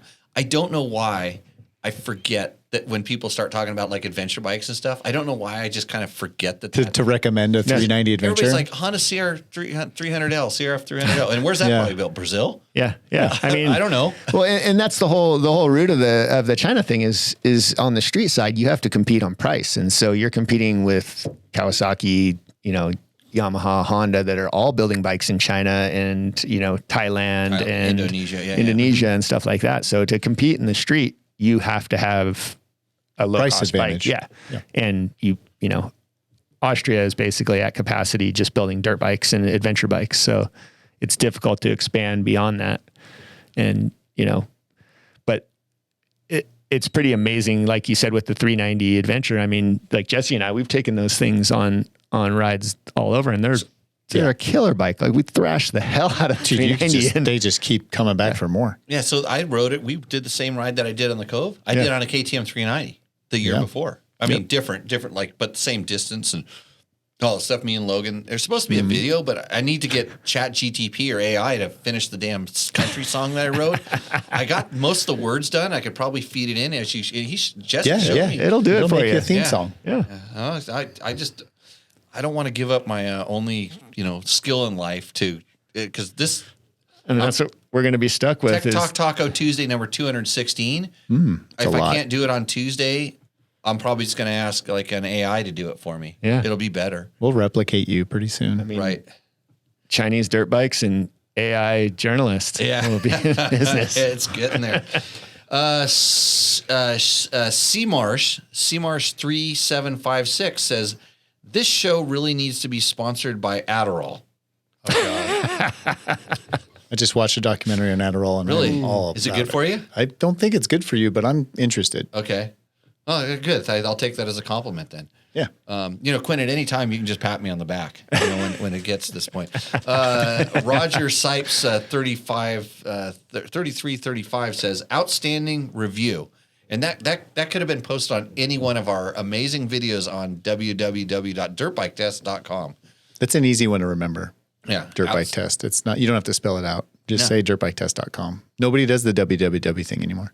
They don't? You don't have to. Do you think AI would do it? If you asked AI to do a read, would it put the W's in front of it? Well, yeah, it'll do whatever you tell it to. That's the point. Well, if you didn't really give it, depends. You can give it a guidelines. style. You can say, do it like, Promote a guy, like a under 40 guy would do it. Yeah, say do it like a cool like person. old, tired. I'm curious, is this how you're doing all your testing these days? You sit in the office and ask AI to do that? Yeah, 100%. I've seen him put the schematics on the thing and have the what's the name of the damn SolidWorks shake the frame and bend the swing arm, and it's like the topological optimization, and you can simulate anything. Hey Quinn, back in my day, I don't like to talk about myself too much on the show, but they said, hey Jimmy, go jump this tabletop on the rally bike because they need to see if the frame stretched. Yeah, I mean we still do that. Yeah, I know, because AI cannot do what I do. No. Do they just come out with like a tape measure or like a fixed fixture and like stick it in the axles? Or like, yes, it stretched. Like, No, do they just physically measure took it? the whole frame apart, drove it back to Germany, and put it in a jig. That was because we were in Spain, I think. Oh, okay. You were in Europe. The track. They literally took the whole bike apart, bolted another frame because we were trying some different foot peg locations and stuff. Drove it back to Germany and put it in the jig. Jeez. And measured it up, and then if stretch. Yeah, they were going to try some different reinforcements and things. But every day it was like, okay, here's a new frame. Go jump the tabletop. And I mean, it was huge. It was like 120 footer. Yeah. Like on a. You want to know what's interesting about that thing is because the motors went like this, not like this. You'd have to scrub a little bit so you landed straight. I had to learn to lean into when it. you're in the air for that, to and you can't panic rev. If your front end goes low, you have to resist panic revving. Because ride it out. It'll twist. It'll turn down. It's like a turn down scrub. It's really bad. Scrub built in. Yeah. Hey, Larry R9400 says, any preference between the CRF 450X and the WR 450F for senior rider doing easy single track? And do I think that maintenance and longevity are comparable? Jesse doesn't talk that much, so we'll ask him. I think they're comparable maintenance and longevity. If you're looking at it, I call it headlight bike, right? These are headlight 450s. 450. Right. Is this technically a green sticker bike? Are they green sticker anymore? So here's here we go. Because Yamaha's not, right? No, it's not even sold in California. Yeah. So no. But the Honda. Wait, and the R, it's a 450X. X, yeah. So Okay. I It'll don't have know- all the emissions on it. I don't know what Honda are they able to. Does it have a plastic tank? They're still green sticker. I They're think. still green the X sticker. is still green sticker. Yeah. I thought the X was essentially the L without subframe, weight, all the turn signals and everything. It has the same similar It does. emission It comes system with- it has all the L stainless steel stuff. tank. Yeah. Yeah, it has a street legal tank. It's a street legal tank. Yeah. Yeah. So, at that point with those kind of bikes, the thing with the WR is it's definitely comes more corked up. Or you can't get it. Yeah. But even when you're buying it as a 50 state bike, Yamaha has a different way of interpreting the rules. Like you guys have a certain way, Honda has a certain way. Sure. Everybody has a certain way. And the thing that changed recently, and it kind of came out of nowhere, was all the evaporative emissions stuff. Mm-hmm. They went, then that's why I was asking about the gas tank, because I couldn't remember, because it has to know you actually. So it's a tip test. It's when the bike tips over, that gas has to stay contained on the vehicle. And so it requires charcoal canisters and all the same stuff that your car in your street has and street bikes have. Yeah. So that got difficult. I guess I would wonder what kind of single track it is, and if those are either both one of heavy those bikes is the right choice for true single track. He said easy single track. Which, like I would say, easy single track is kind of like quad trail. That's 2-track. Yeah, I know. They have two. But- They have 2 wheels in a row. I have people ask me like they so the quantification of like different roads. Those are both heavy bikes. There's no It standard. goes- There's no yeah, standard. They're, Sure. they're big bike, and then you guys just started coming back with 500 XCFW Yeah. And 450. Yes. So and a 450 also. no. So 500W is the green sticker bike. Right. It's XWF. Okay, just add some letters. Yeah. So that's green sticker. So that's a California legal 500 and 350. And then the 450 XCFW is a competition bike. So 450 XCFW. So is that It's an enduro competition bike. Headlight. So when you PDS. when you think KTM or Husqvarna, 450s are competition Race. bike, Right. and 350 and 500 are street Recreation. legal and green sticker. so that 450 would be 6-speed transmission. Yes, It's just like it's a European 450 EXC. okay. So it does have some emissions. There's no emission stuff. No emission Yeah, stuff. it's there. It would be their uncorked version. Yeah. Okay, so it does. So it's a competition bike. So you don't get a green sticker or a registration in California. A lot of guys in Colorado and Arizona and Nevada don't care about that kind of thing. So the 450 has actually been a really strong bike for people outside of California. Right.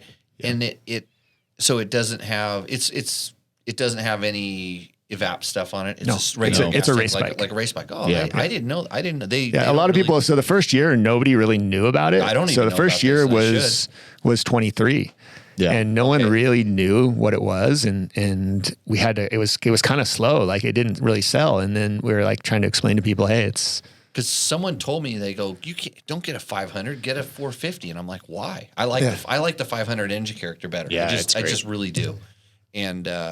And they're like, no, because it doesn't have all the stuff. I'm like, it's an EXC or XCFW. And, I did. So yeah. I mean, it's confusing as heck, but we have to provide a green sticker bike for California customers that just want to go buy a bike and go to Kennedy Meadows or go to Gorman or whatever and ride on legally on public land. So and not have to pay registration and insurance like you would on a street legal bike. Yeah. Yep. It's filling in that hole. Like, yeah, this is our answer to guys that want to race the bike and people outside of California. right. Yeah. So No, that's interesting. I learned something tonight, so that's good. Every once in a while. that's why we're here. XLV 750 RD01. Whoa. Yeah. Says it's called a centrifugal clutch. I did a review on I explained how a recluse clutch worked. It's like, no, he's wrong. It's called a recluse clutch. I think that's the name. It works on the principles of centrifugal force. Yeah. I'll agree with them there, but Yes, it does. I'm glad that he pointed that out. It's like just like you pointed out that you make a bike that I don't know about, and it's a centrifugal clutch. So I should pat you on the back, Jimmy, because you're subjecting yourself to all of this stuff publicly. It's Good job. I wouldn't do this. makes me a better person. You're admitting mistakes too. Husky Hauler 26 says excellent co-host. Which one? Well, we're not talking about this show. Oh, Yeah, so don't get your hopes up. So that sucks. Yeah, it was actually Pete from Moscow Moto. Oh, Pete? yeah, Pete. Yeah. Sure. Yeah, he came out and took my class. Him and a couple of his employees took class, and Now he's in like some country riding around like he always does with the skills Yeah, you he taught seems him. to ride a lot. He rides a lot. I know Pete's- he's riding a lot because he Pete's- parked at my house and he just started based out of my house and left his trailer there. I think in general, people can agree that Pete's doing it right. Yeah, I think Pete's got it figured out. Yeah. He showed up. But he showed up on a Tuesday, and you know what happens when you show up on a Tuesday? Co-host. Yeah, don't, but not anybody. You got to be a high profile industry figure to do that. Or you have to have a studio that has all the right equipment and everything set up. We have more stuff in the chat here. I have a couple more questions there. Oh boy. Hope they're good ones. Oh boy. Here we go. Oh. And we've got hashers. My bad habit of. Are you? You know what my New Year's resolution was? I can't imagine you ever had a New Year's resolution. Did I tell you earlier today? I didn't tell you. No, you forgot to mention it. No. So I have this thing where I like running beer miles.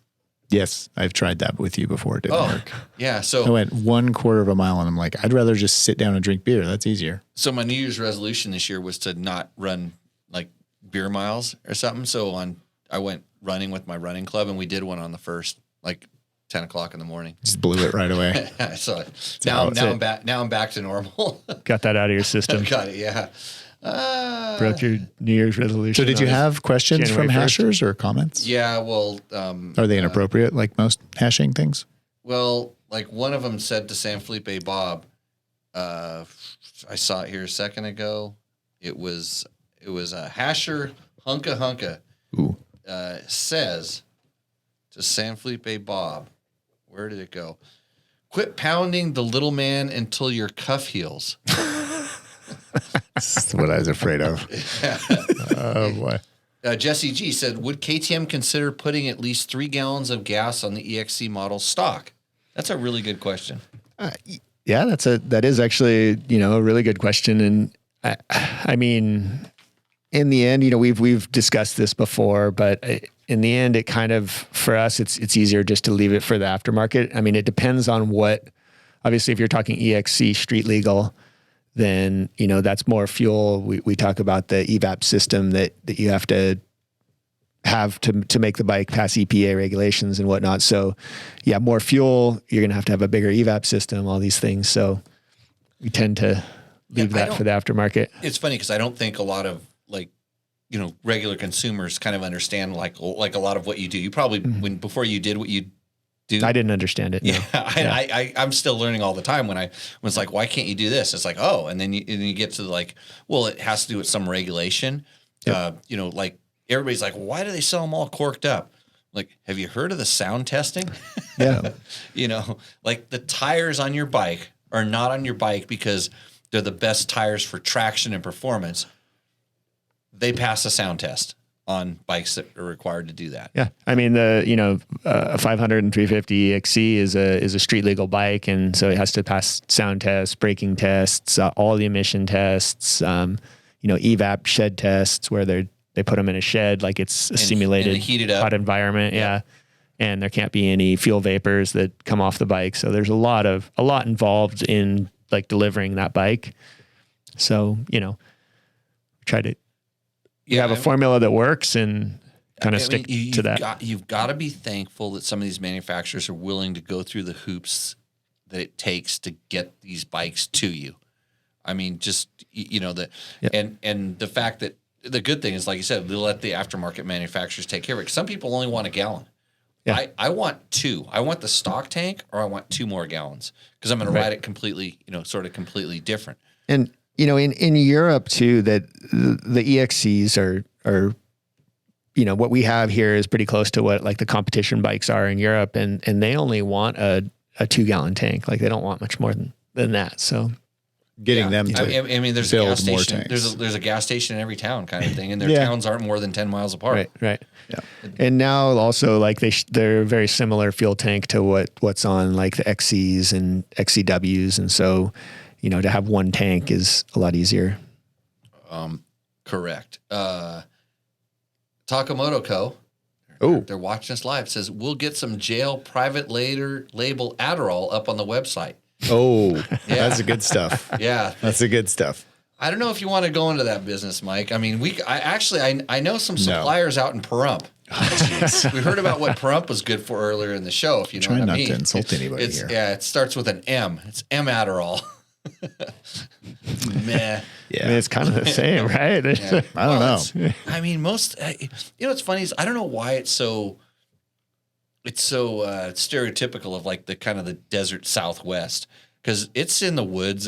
It's everywhere. It's everywhere. It's just rural. Yeah. Yeah. All places with low population struggle with those problems. Just cut the M out and go to the T. Yeah. Okay. Let's see. Keith Dowdle, does Jimmy still do the running beer drinking competition thing? Yeah. If so, does he offer a class for that? Speaking of, Keith Dowdle is a Cycle News contributor. Oh, by the way, he's one of our head adventure bike guy. Okay. Yeah, he's a longtime Honda employee. Him and Ray Conway, all those guys. Keith's the man. Yeah, he used to pit for us down in Mexico. So when Johnny Campbell was doing the Nevada rally, Keith was driving the truck. Carried all the parts and stuff like that. And he's fit, retired. He'd be great at hashing. They're already giving him cheers in the chat. Yeah. They're recruiting him over there. Oh, he doesn't know what he's getting into. He's going to have a weird nickname soon. Gronk Valley Bomb Squad says, I regretfully bought a 21 Beta 500 RRS because I didn't want to uncork a 500 EXC. So what's He's in Canada, so I don't know what uncorking involves there. What's the regret? Usually it's the top of a beer can. Next bike is going to be orange if it's not a Cove Rally. What's the 450 model in Canada? A 450 XCFW? I think it's the same. It's the same. So that's a North American model. So 450 XCW would be a competition bike in Canada as well. Yeah, and they can plate competition bikes there. Which would be fairly similar to a Beta 500 probably, because Beta doesn't do a lot of strict emissions, in my opinion. You ride their bikes and they're getting to the point where they have to. They have to start. Yeah, I mean, they might it's as like they get KTM bigger, was 20 years ago. Yeah. Right. I mean, the more volume they sell. I don't know what the threshold is, but I know there's low volume exemptions with EPA and stuff. And so if it's below a certain level, they can have a little.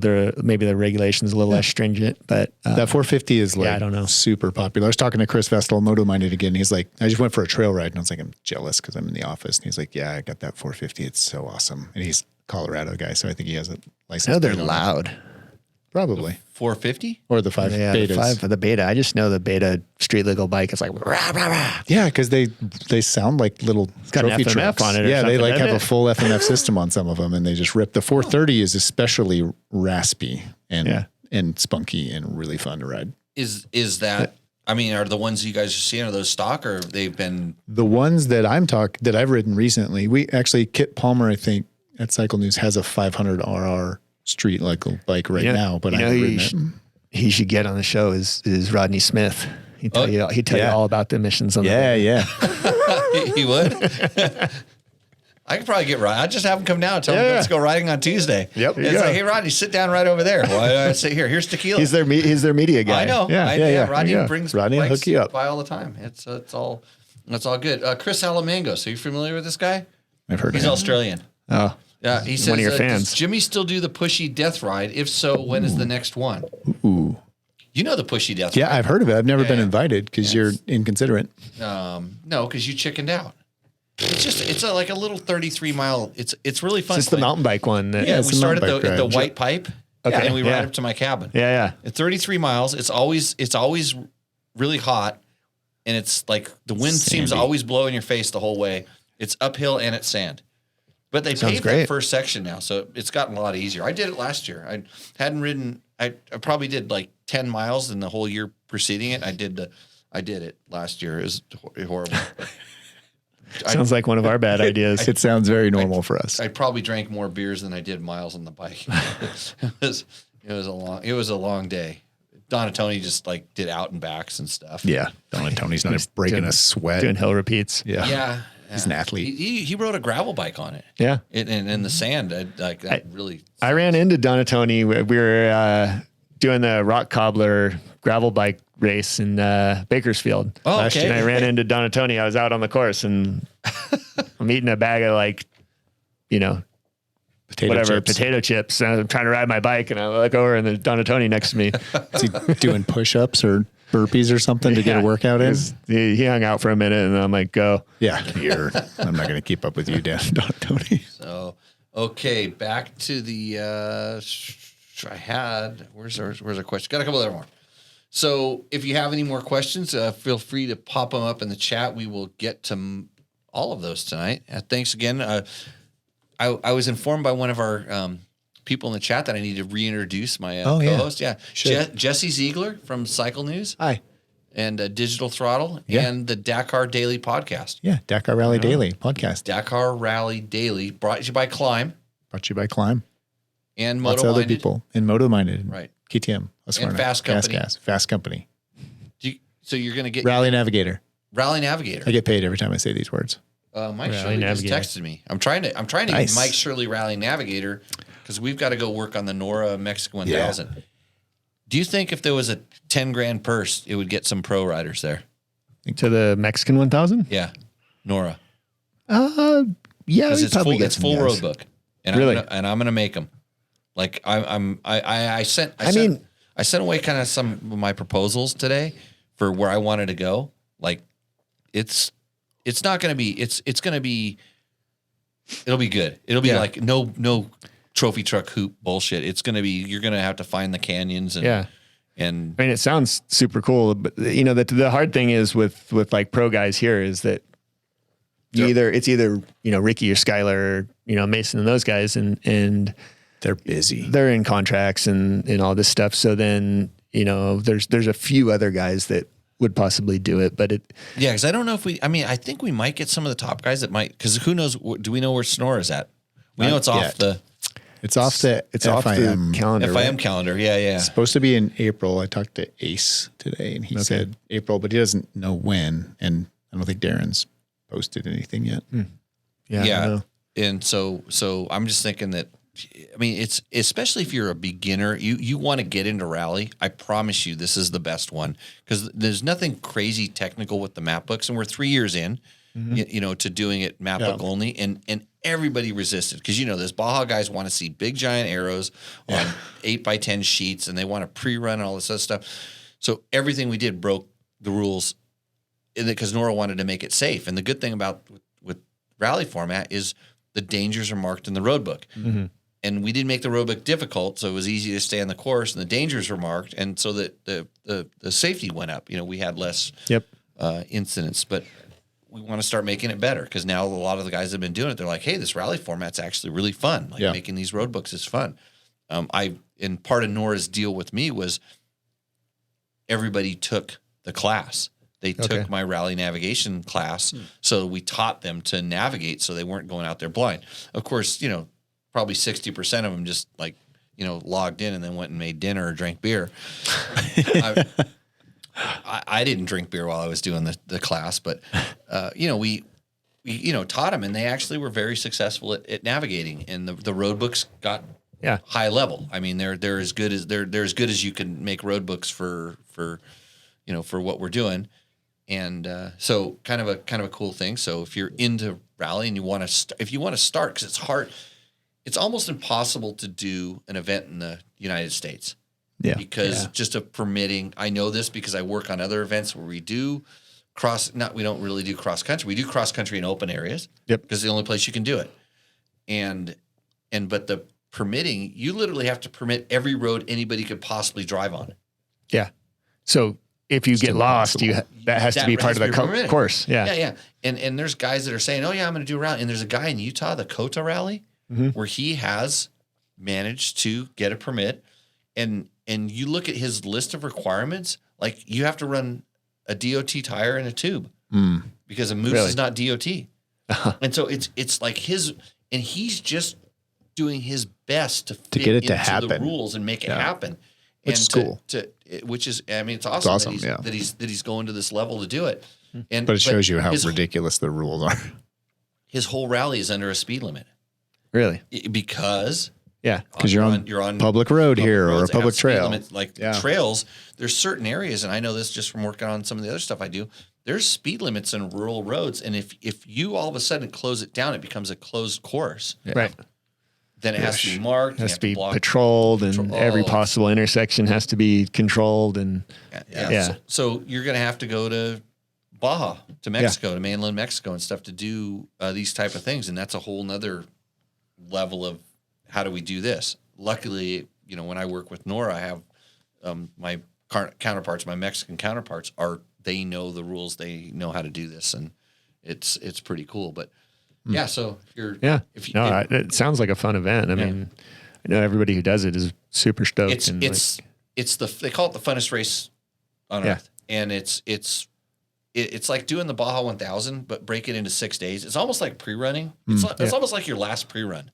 Yeah. It's your first one because you've never been on this stuff before, but it's like your last one because you're riding at a race pace and we have safety. There's medical. We don't have helicopters flying around like in Dakar and stuff, which is some of the best medical I've ever experienced in my life. After I got back from Dakar, I was like, why the hell would I ever want to go down and race in Baja again? I mean, just like score. Yeah. Just hands off. I'm not going to touch that. Like, just take care of yourself. We've had that discussion, in the scores. Recently, they've asked me, like how can we get KTM back to Baja? How can we get them back down there? And I'm just like, I can give you a list, but you're not going to like it. Yeah, same. And it's basically what Nora has done is pretty close to, aside from maybe obviously more helicopter safety and stuff, but the big thing was like you're going to have to break it into stages. You're going to have to control the stages. You're going to have to have, a specific section where everything you have a helicopter in the air, and if that helicopter can't fly, you're going to have to do have something, a plan B. It, Everybody's got to park.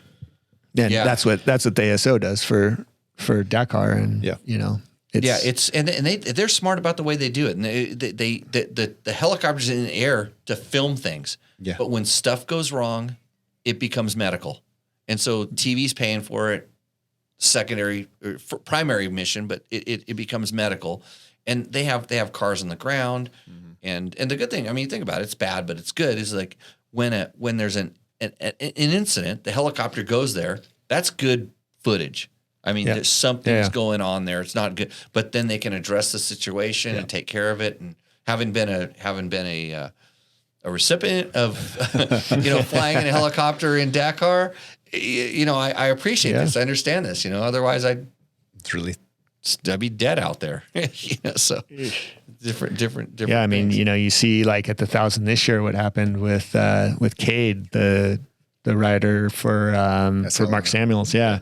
And I mean, he crashed just not too long before dark down there, right? So when if you crash at 3:00 and then they don't have a helicopter to you and in the air before the sun goes down, like you're not getting out of there. Yeah. And I mean, I want to say they didn't get him out until the next day, and just a whole chain of events that was gnarly. And that's not this isn't by any means the first time that's happened in that race. And not at all. I mean, when you're racing at night, you knew this. And when I raced for Honda, there was a plane in the air at night.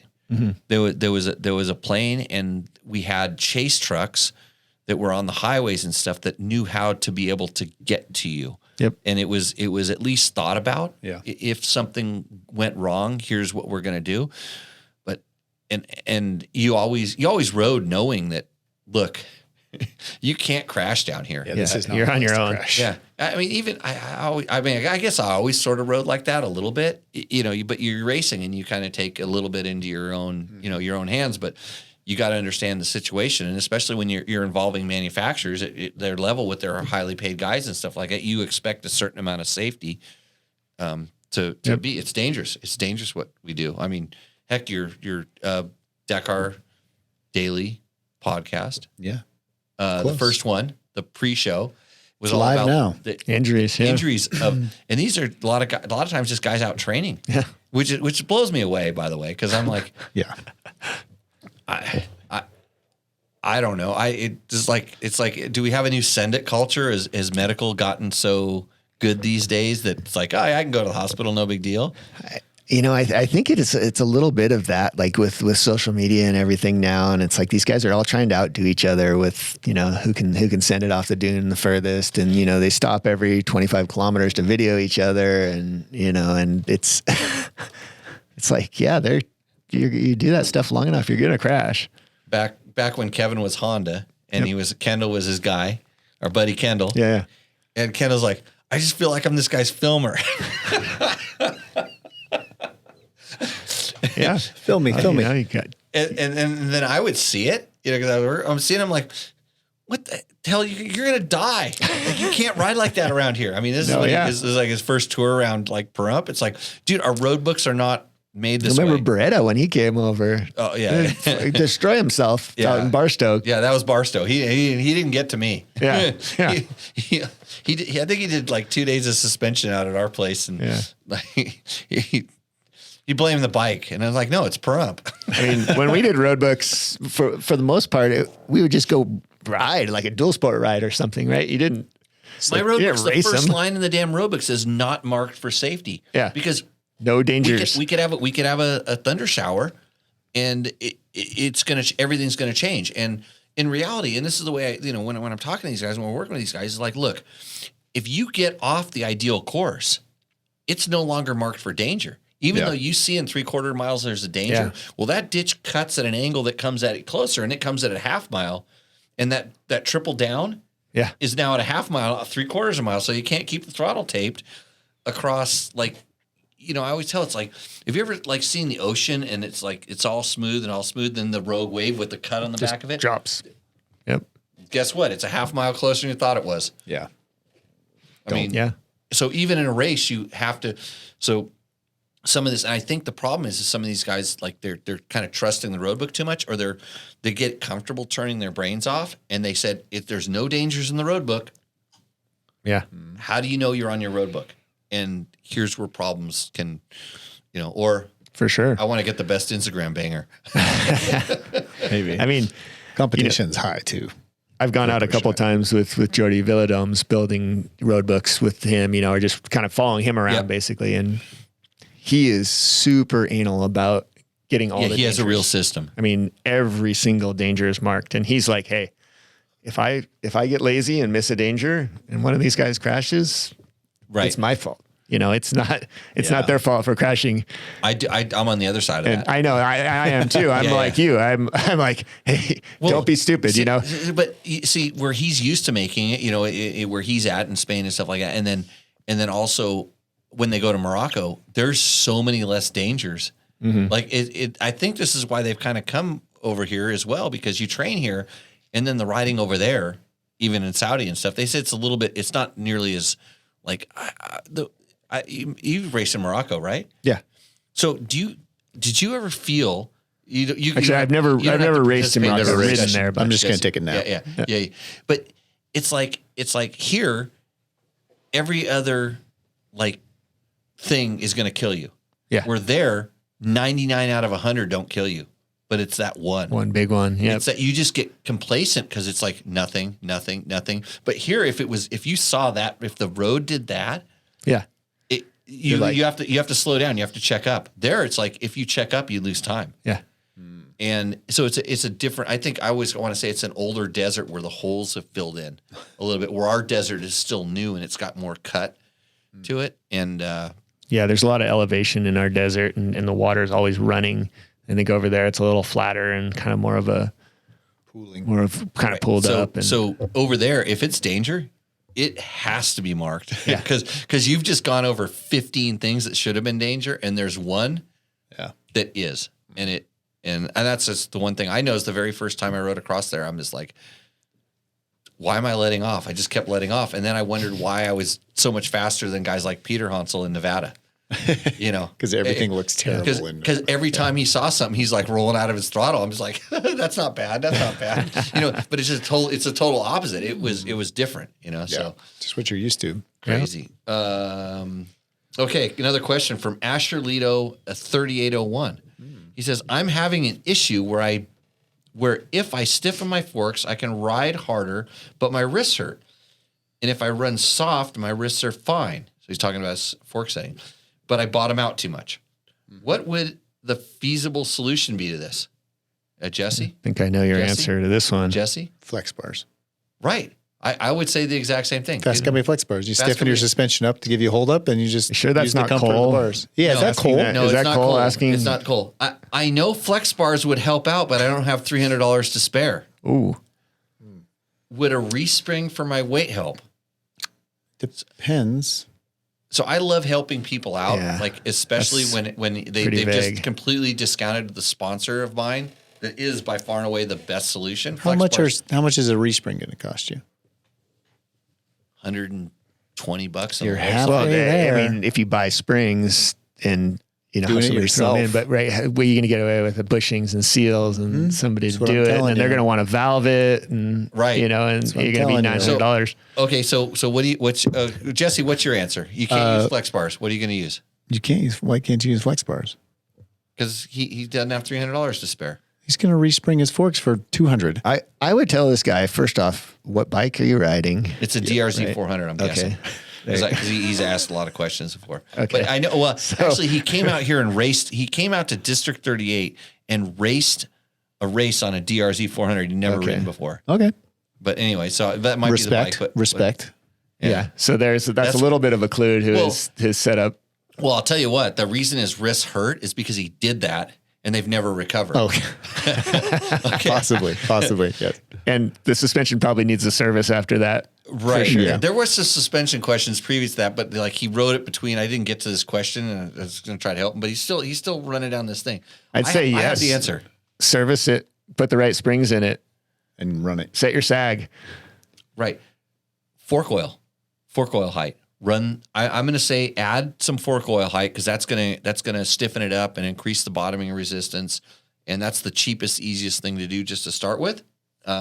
But yeah, spring for your weight would help, and at some point, even if you went to flex bars, even if you didn't do those other things, if your forks aren't serviced and stuff, they're going to help on the initial bottom, but the bike's not going to work that good. Yeah, your chassis is going to start being unbalanced and poking around or deflecting off stuff. Lots of things to work on.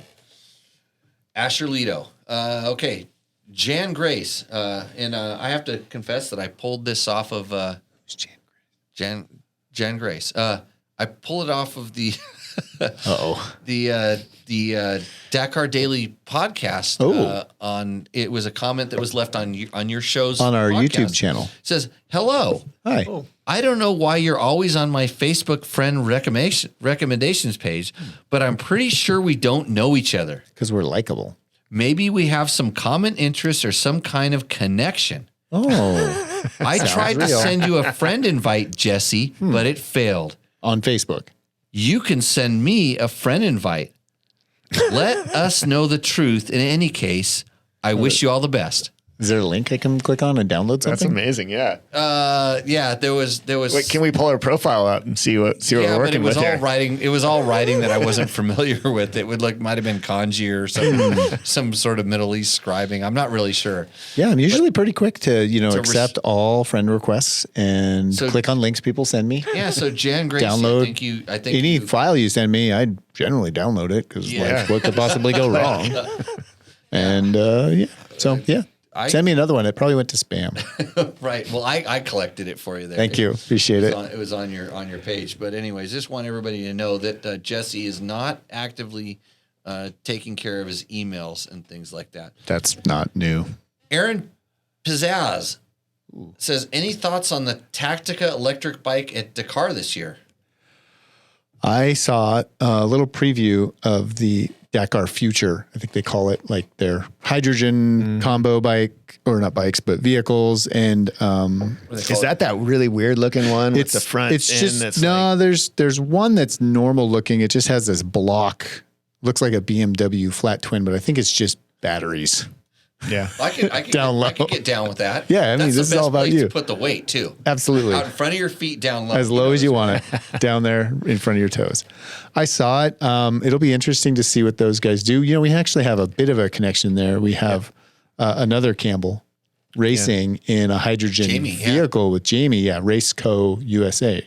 Right, saying that right. Yep. Johnny Campbell's brother, Jamie's master fabricator. He's got invited to race on this team with I think it's a hydrogen powered cell. Yeah, buggy. It's like a conglomerate of, I want to say like all the car manufacturers, like Honda. I think it's all the Japanese car manufacturers. Toyota, a few other guys. They're kind of building one car and trying this hybrid. They're trying to figure stuff out. I mean, it's cool and standardizing that system so they can all the anti-green people are just like poo-pooing all this stuff, and I think it's cool when people are trying weird shit. And remember the Camion Belay? No, the truck that used to pick up all the used to go and pick up all the bikes. Yeah. Like all the broken little bikes. dump truck. Yeah, it's gonna just be picking all these things up. It's cool. It's just gonna be picking up all the these weird vehicles with all these different. And I think they're on like a modified course. They're on a completely different course, and it's like 30-kilometer stages or something. Right. It's really short. It's interesting to see them try, and it's kind of cool when you put it in this weird environment where all of a sudden it becomes a competition, and they. You know, they're trying to make it work. Yeah. And I mean, if once, you can do it all you want in your skunk works and stuff, but until you take it out to somebody else's place and see what they're going to throw it at. And I think ASO is being very careful about this, especially being in like Saudi where it's like all gas. Yeah. The oil. Different kind of things. But I'm interested to see it. I hope they do some good coverage with it just to learn. Yeah, just to get some highlights of the stuff that happens. They never get much play. It's more like hyped up before the race, and then it kind of disappears. I'll tell you what's going to happen. A guy on a Suron B is going to he's going to strap 3 batteries together. He's going to beat all those guys. On his back. Yes. He's going to be some crazy. He's probably going to be like a Canadian or Australian. I don't know. He's going to pay the $100,000 to the ASO to fill it up. He's going to have 4 batteries and a backpack, and he's going to go out and a solar panel beat all the Audi. I actually had Quattro. I had the crazy idea to go to not to Dakar, but to your race, your race and to TKO. My race, and yeah, it's not my race. Yeah, it is. It's Sean's race. Your race. I mean, I am a legend at TKO now because I've raced it twice on electric bikes. So yeah, I guess it's my race. I was just going to go there because I think I could win that thing. And the electric bike class, it's good. It's a great Tennessee Knockout hard enduro. They have an Moto class sponsored by ECR, which is Electric Cycle Rider. Tucker's website's great for electric motorcycle info, actually. Yeah. It's super cool.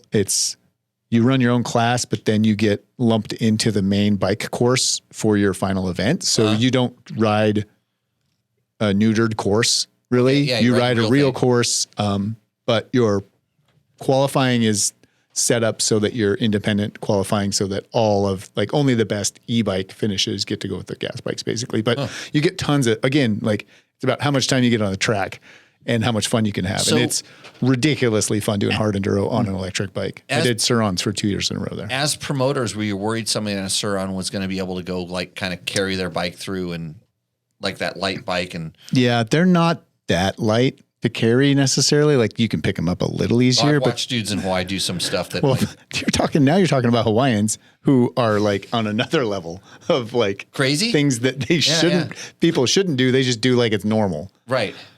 If Hawaiian regular race over there's like an extreme. Oh, I'm going to the IRC Enduro Fest this year. So yeah. That's the only race I ever took all my clothes off and laid on the ground and then put my clothes back on and then almost won the thing overall. Perfect. Yeah. You got this. So I think, you should go race TKO on an electric bike. It's really cool. No, I retired last year. And your last chance. I guess I'll beat you then. Beta regrets, says Gronk VBS. Suspension woes, $550 piston kit and $300 gasket kit with no aftermarket options that I couldn't get all summer.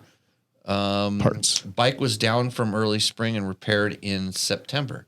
What is $500 piston, like shock piston or No, probably motors engine piston. because he says suspension. Like- Yeah, I got you. Yeah, Two problems. I mean, $500 for a piston.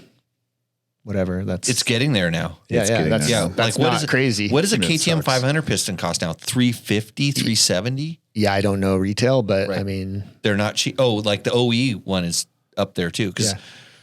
that's kind of they're hard to find even other ones. I mean, So- this is 4-stroke stuff, and definitely, it's been hard to get parts and pistons from suppliers, especially like European brands. Yeah. So that's That is unfortunate. stuff. He could have bought a KTM though.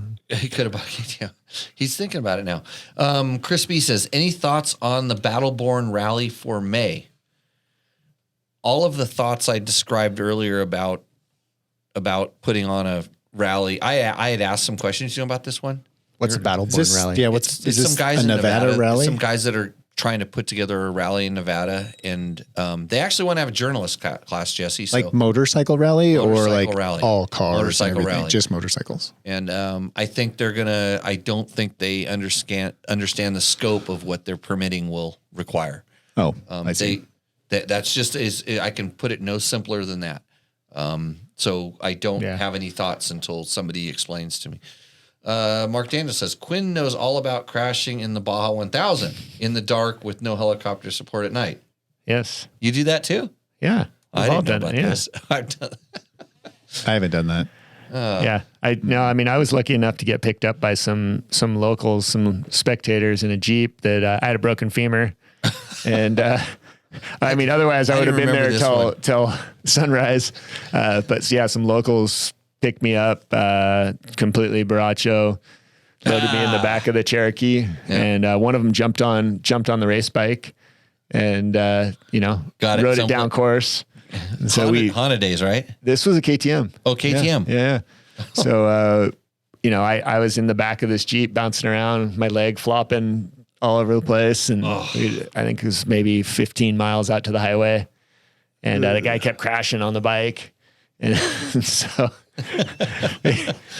we finally got him. bad. Yeah. Finally got him out to the highway. And then the cops stopped the guy. They're like, whoa, what's going on? Some local riding the KTM factory bike. Well, it wouldn't be the first time a factory race bike has been ripped off down in Baja. Yeah. So yeah, and that was a long night for sure. Let's see. Baja versus Dakar. What about the booby traps? Does it even happen at Dakar? Not in my days. Saudi Arabia, I don't think there's enough spectators that are out there really hitting it. Some of the and guys seeing were it. saying that it was getting a little sketchy in the dunes last year. Like I remember Skylar in particular said that somehow people were lining up next to the cut dunes. And it was, or they were just kind of like they'd found out where the course was coming, like where it was finishing. Yep. And they started going out there in their Land Cruisers. Oh, and he was stuff, talking. and- Yeah, he was talking about trucks out there, like there's driving, trucks, like driving backwards backwards on the course or and, crossing it, or their buggies and stuff. Yeah, that's right. I mean, in South America, it was pretty good. Like in Argentina, it was really well controlled, but in Chile, it started to get a little crazy as it got open because you can't really control like the big dunes and stuff. So I wouldn't say no one was making booby traps, but traffic and spectators a lot of times can be scary, right? You don't want a car pulling out in front of you or coming backwards on the course. But this isn't on the same level as Baja, because Baja's pretty dense now. I mean, people say booby traps, right? But It's just really, it's just people it's out there. they're trying to build a jump, right? Right. They're they want to see some action. They're sitting there for 4 or 5 hours. Just because they think a telephone pole with a little bit of dirt piled in front of it it's a jump, and you're going 90 miles an hour when you hit this thing. Yeah. It's just a different perception. They've never seen anything. Well, back in our days, they'd never seen anything go 35 miles an hour down the road. So when it went 50, that was, we'll make it go in the air. Deal. No, and I don't think in Mexico they ever really had intention of hurting people. It was just bad execution. They wanted to see a show, and they built really bad jumps and bad ideas. Yeah, I totally agree. I mean, it was. I just saw some really horrible construction techniques. I remember there was one in, we went through some little village somewhere, and it was you had to slow down and go through some fences and through this town. And there was a jump, a little, 8-inch high berm, but it had broken beer bottles sticking out of the top of the thing. Maybe that one was that might have been a little sinister. Sketchy, but I mean, you just blow right through it and whatever, but for sure. So I don't remember any booby traps. Most people were just like, they never seen that kind of stuff come through town sort of, or, village, whatever it was. And the worst thing I had to worry about was like when you would stop, they would want to, peel your stickers off or put your hands in your pocket. Cause that's kind of what they do. That's just their function of their, economy. It's like, and they knew from the race coming through, this comes once every 3 or 4 years. Better get it while it's hot. Yeah. So they're gonna kind of snatch and grab. Hey, I think everything's different now with social media, and everybody's so connected that even, now in Saudi, they find out where the course is going to be, and it's been there a few years now. So you're going to start seeing more and more spectators out on the course. Yeah. And I know in South America it became problematic because even they'd have to get permits, with the municipalities, and you find out like the police knew where to go station on the corners, and they'd tell their friends, and all of a sudden their friends would be out there. And, and so then if you knew a guy and another guy knew a guy, maybe the map man might have known a guy, and he talked to the guy, hey, what, you got a map? Oh yeah, I got a map. And they're giving away the course. Yeah. Yeah. So all of a sudden it's here we go. Map man. Jerry Bernardo, Kurt Caselli will be inducted into the Hot Shoe Hall of Fame class of 2024. So that's pretty cool. Well deserved. Super very cool. Well, very awesome. And let's see. I think that's it for the question. Do you have any other ones? Oh, Rally Navigator. You know that guy? Yeah. Rally Navigator. Hey dudes. That's all you got, Mike. Hey dudes. That's it. Yeah. He's got some good stuff coming up. We're going to talk about it Dakar Rally Daily episode when we give him a big blurb, but like a note with a bunch of stuff to talk about. Cool stuff for promoters to distribute road books digitally to people. So he's got the guys thing where they disappear. Yeah, and then they disappear. So your road books can't get ripped off. Yep. You can't steal them. You did that. I know. And a really good road book reader for a mobile device. Yeah, good for me. Yeah, and if you have, mobile devices, he's got an updated reader. Yeah, mine got really borrowed. Good. I extensively borrowed my road books. Just don't leave them laying around haphazardly. Yeah, they just, you let. I mean, I've still got old Barstow road books floating around for sure, people. Yeah, yeah. Mine were on a drive someplace that got exported. Really, Jason Abbott, you know that guy? Remember that guy? Yeah. Export. Where's my? He's Can-Am Electric. He's in Idaho. Yeah. I think he's working with Can-Am. Well, he's doing some stuff with Can-Am for sure. Yeah, I've seen him pop up. Yeah, he's a Dakar Rally Daily listener. Okay, he's probably trying to get some insights and stuff. So I would be amiss if I didn't ask you guys your predictions, because I know how much you guys listen to your show. I know how much you guys like. This is me slipping into pre-race despair and depression. Yeah, well, don't worry. You have to get up really early. I just get up and listen to it later. I'm really not good at predicting this race. I think that's a safe assumption to say. Like, I'm not good at predicting. So, are you asking about winners? You asking about just winners? Let's go straight to the top. Straight to the top, or what's going to happen on the way. And a couple things. I'll just help you out. So there's this new thing, this new super marathon stage or whatever they 48-hour chrono. Yeah, And I'm not sure. I because they always introduce something like, and and I'm not happy about bonus times, just because I think it was implemented. I don't have a problem with bonus times, but you should not re-rack the finishing positions with bonus times. Like if you finish third with your bonus time, or if you finish third and then your bonus time brings you back to first, you should not start first the next day. Oh, I see what you're saying. You absolutely. You shouldn't I hope they realize that. I hope they fix that. Have you heard? I see. I heard they're going to change it the way it's delivered, like the amount of bonus and I think they're going to change it by stage too. Yeah, because I heard it was put on improper stages, like on a dusty stage where it's stupid. Yeah. But it requires navigation, and and when you talk about all these guys getting hurt, they're freaking hauling ass. They need to slow down and navigate. Like they're just chasing each other's tails, and the guy in front suffers hugely. And this is why bonus time, I understand it. But make the navigation more difficult, and then navigation plays a bigger part in the rally to that. But so in this long stage, what are they? So they're going to have to neutralize at a certain point. Yeah, I mean the way I understand it is they're going to basically you race until 4 p.m. and then they're going to have a series of bivouacs set up along the route, and whatever the next bivouac after 4 o'clock you come to, you have to go in that one and spend the night. And they're supposed to be 6 or 8 bivouacs. Yep. So I don't know how far apart they're going to be. 6 or 8. And this is the big question is it going to be like, is that your advantage of where you finish is where you start the next day and you maybe have a 10-kilometer advantage on the guy who, because you're going to start at the same time, like restart again. Right. That's the question. And then because it's scored stage. as one stage, but it's over 48 hours and you're required to stop at 4 o'clock PM. Where you stop on the course. To after, yeah. Yeah, your time stops at 4 and then you advance to the next bivouac. So if you're coming into the entrance of a bivouac at 4 p.m., you just go right in. You're going to be like, you'll be stopping. But if you just got past that, then you go all the way to the next one and stop. So there was a rally, the Egypt rally, and I don't know if it was the Egypt rally or what, but it was in Egypt. It was this guy named Fanui that did a 48-hour stage where at 6 p.m. you stopped and you slept there with your bike. There was nothing else. It was just like you, and it was slept where you. It was in a time of year where the temperature wasn't going to be a concern or anything like this. Yeah. But if you wanted to carry some stuff in your backpack to make your sleep a little bit easier, you could. Yeah, you stopped and you weren't allowed to take off again until the next morning at this thing. So this has been done before, but those are like those long, marathon stages. But I also think is another thing that's a little.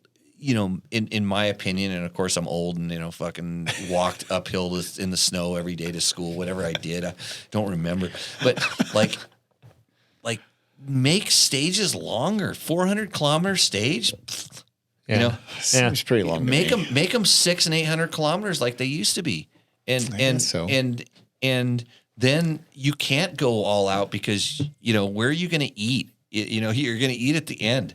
And so they're a little bit more like, kind of like, 10K runs, not marathons or not 100 milers. It's a commercial event, right? They're based on entry fees and sponsorships and stuff. And they have 140 motorcycles, right? So you can make a 600-kilometer stage for the top 20 guys, but what about that other 110 guys in the back? They ain't going to make it before dark, and then they're going to be out there the best highlight sweeping reels. All these guys. The best highlight reels are the guys just completely suffering. They're not dying; they're suffering. Just getting. But you need to harden the fuck up. And if you're going to do Dakar, it's not like I have enough money, I want to go pay it. I totally agree. I mean, I say put them out on the second day and then be left with 30 guys that are good, right? They used to have 300 motorcycles, and by the fifth day, there was 150. Yeah. I'm all for it, but I think they're worried that their entries are going to suffer, right? Because it's already such an expensive event. Yeah. And a guy spends his life savings to sign up and race, and he goes out on the second day, and then it's like me racing a hard enduro and. Like if I can't get past the first obstacle and I paid, $100 or $150, then I'm just like, well, shit, I'm not coming to this race again. but it costs I think there's $100,000. people lining up all day long to say they did Dakar and they wanted to do Dakar and whatever. You got to be a little bit more prepared than that. You can't just pay the entry fee and then all of a sudden I'm gonna be in this elite club that finishes Dakar. You have to earn that finish. You saw with all the Moto guys that lined up last year, right? With all the Americans. I mean, yeah, we lost a lot of good guys out there. I don't think how many of those guys were training with Jimmy Lewis. Paul Neff, Paul and Kyle McCoy. Yep. Yeah, but and they went out injury wise. They were fine, but the same thing. It's like you got to ride within your means, and even if it's a long day, you just got to prepare for it and be ready for it. I don't know. I'm just a hard ass, I guess. I like the chrono stage will be interesting though, because you could gain a pretty good advantage if you just snuck through a bivouac and you can advance a long ways to the next one, but I don't think it'll be very far. That's the thing is where you stop. I mean, would you want to stop right? Would you want to get right past a Yeah, I think you'd want to be right past one, right? You get to go to the next right one. past it. You get a 10-kilometer advantage in the morning. I'm still confused at how this works, and the worst thing about it is all of a sudden we come into some sort of roulette mechanism. Right. There's already enough of that in if you have to open. You have to open, which means lead out on a stage where there's a bad map book.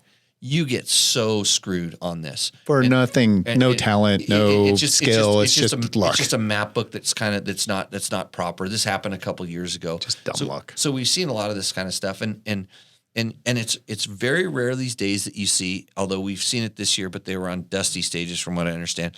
It's very rare that you see. Someone win a stage and then open again and win the stage on time. Yeah. They didn't use bonus time to get the stage win back. They actually are opening and I almost think it's not really possible. Yeah. Unless it's super dusty. Yeah, they have to. They need to. I think they need to make the navigation tricky enough to where they pack up. I think they need to start in lines more. They need to start them all 10 at once, and they're so against this, and I don't know why. Probably because every stage that I have ever won in my life has been when we start in a line. Start. You want to know what that means? I'm the best navigator, motherfucker. I can navigate, and then when we have to race for that 10 kilometers, when we know the finish is inside, I can go fast too. But I can't go as fast as you and risk my life for the whole time. It's like I can navigate, and then when all of a sudden you decide you're faster than me and you want to go ahead, and then you go the wrong way, and I'll wait long enough till you can't see me, and I'll go the right way. We need more of this, and it's great if you got a helicopter in the air because you get to see these games. Makes good TV, ASO.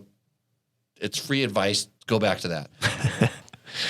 All right, so what's your prediction, Jesse? Prediction. Are you asking my race prediction first? Yeah. I'm going to go with, I think Toby Price is really mad that he wants those 47 seconds back last year, and I don't think there's anything that's going to stop him from winning this race, barring complete mechanical failure or an injury that is impossible to ride with, like a broken femur. Yeah, that guy will ride. Like if he has a broken arm, I'm not counting him out still. I think he can probably still win, or a shoulder, or proven. Yep. Yeah, I mean, little things aren't going to bother him. He is the hardest dude there, in my opinion, by far. Yep. So Toby Price has my definite vote of confidence until something happens to prove me wrong. He's always a favorite in my mind. And then it's a big race. Yeah. I mean, I said it in our Dakar Rally Daily pre-show I have two favorites, and I think it's Ricky Brabeck and Toby Price. I think both of these guys are veterans, and Ricky's now done enough Dakars. They're both former winners.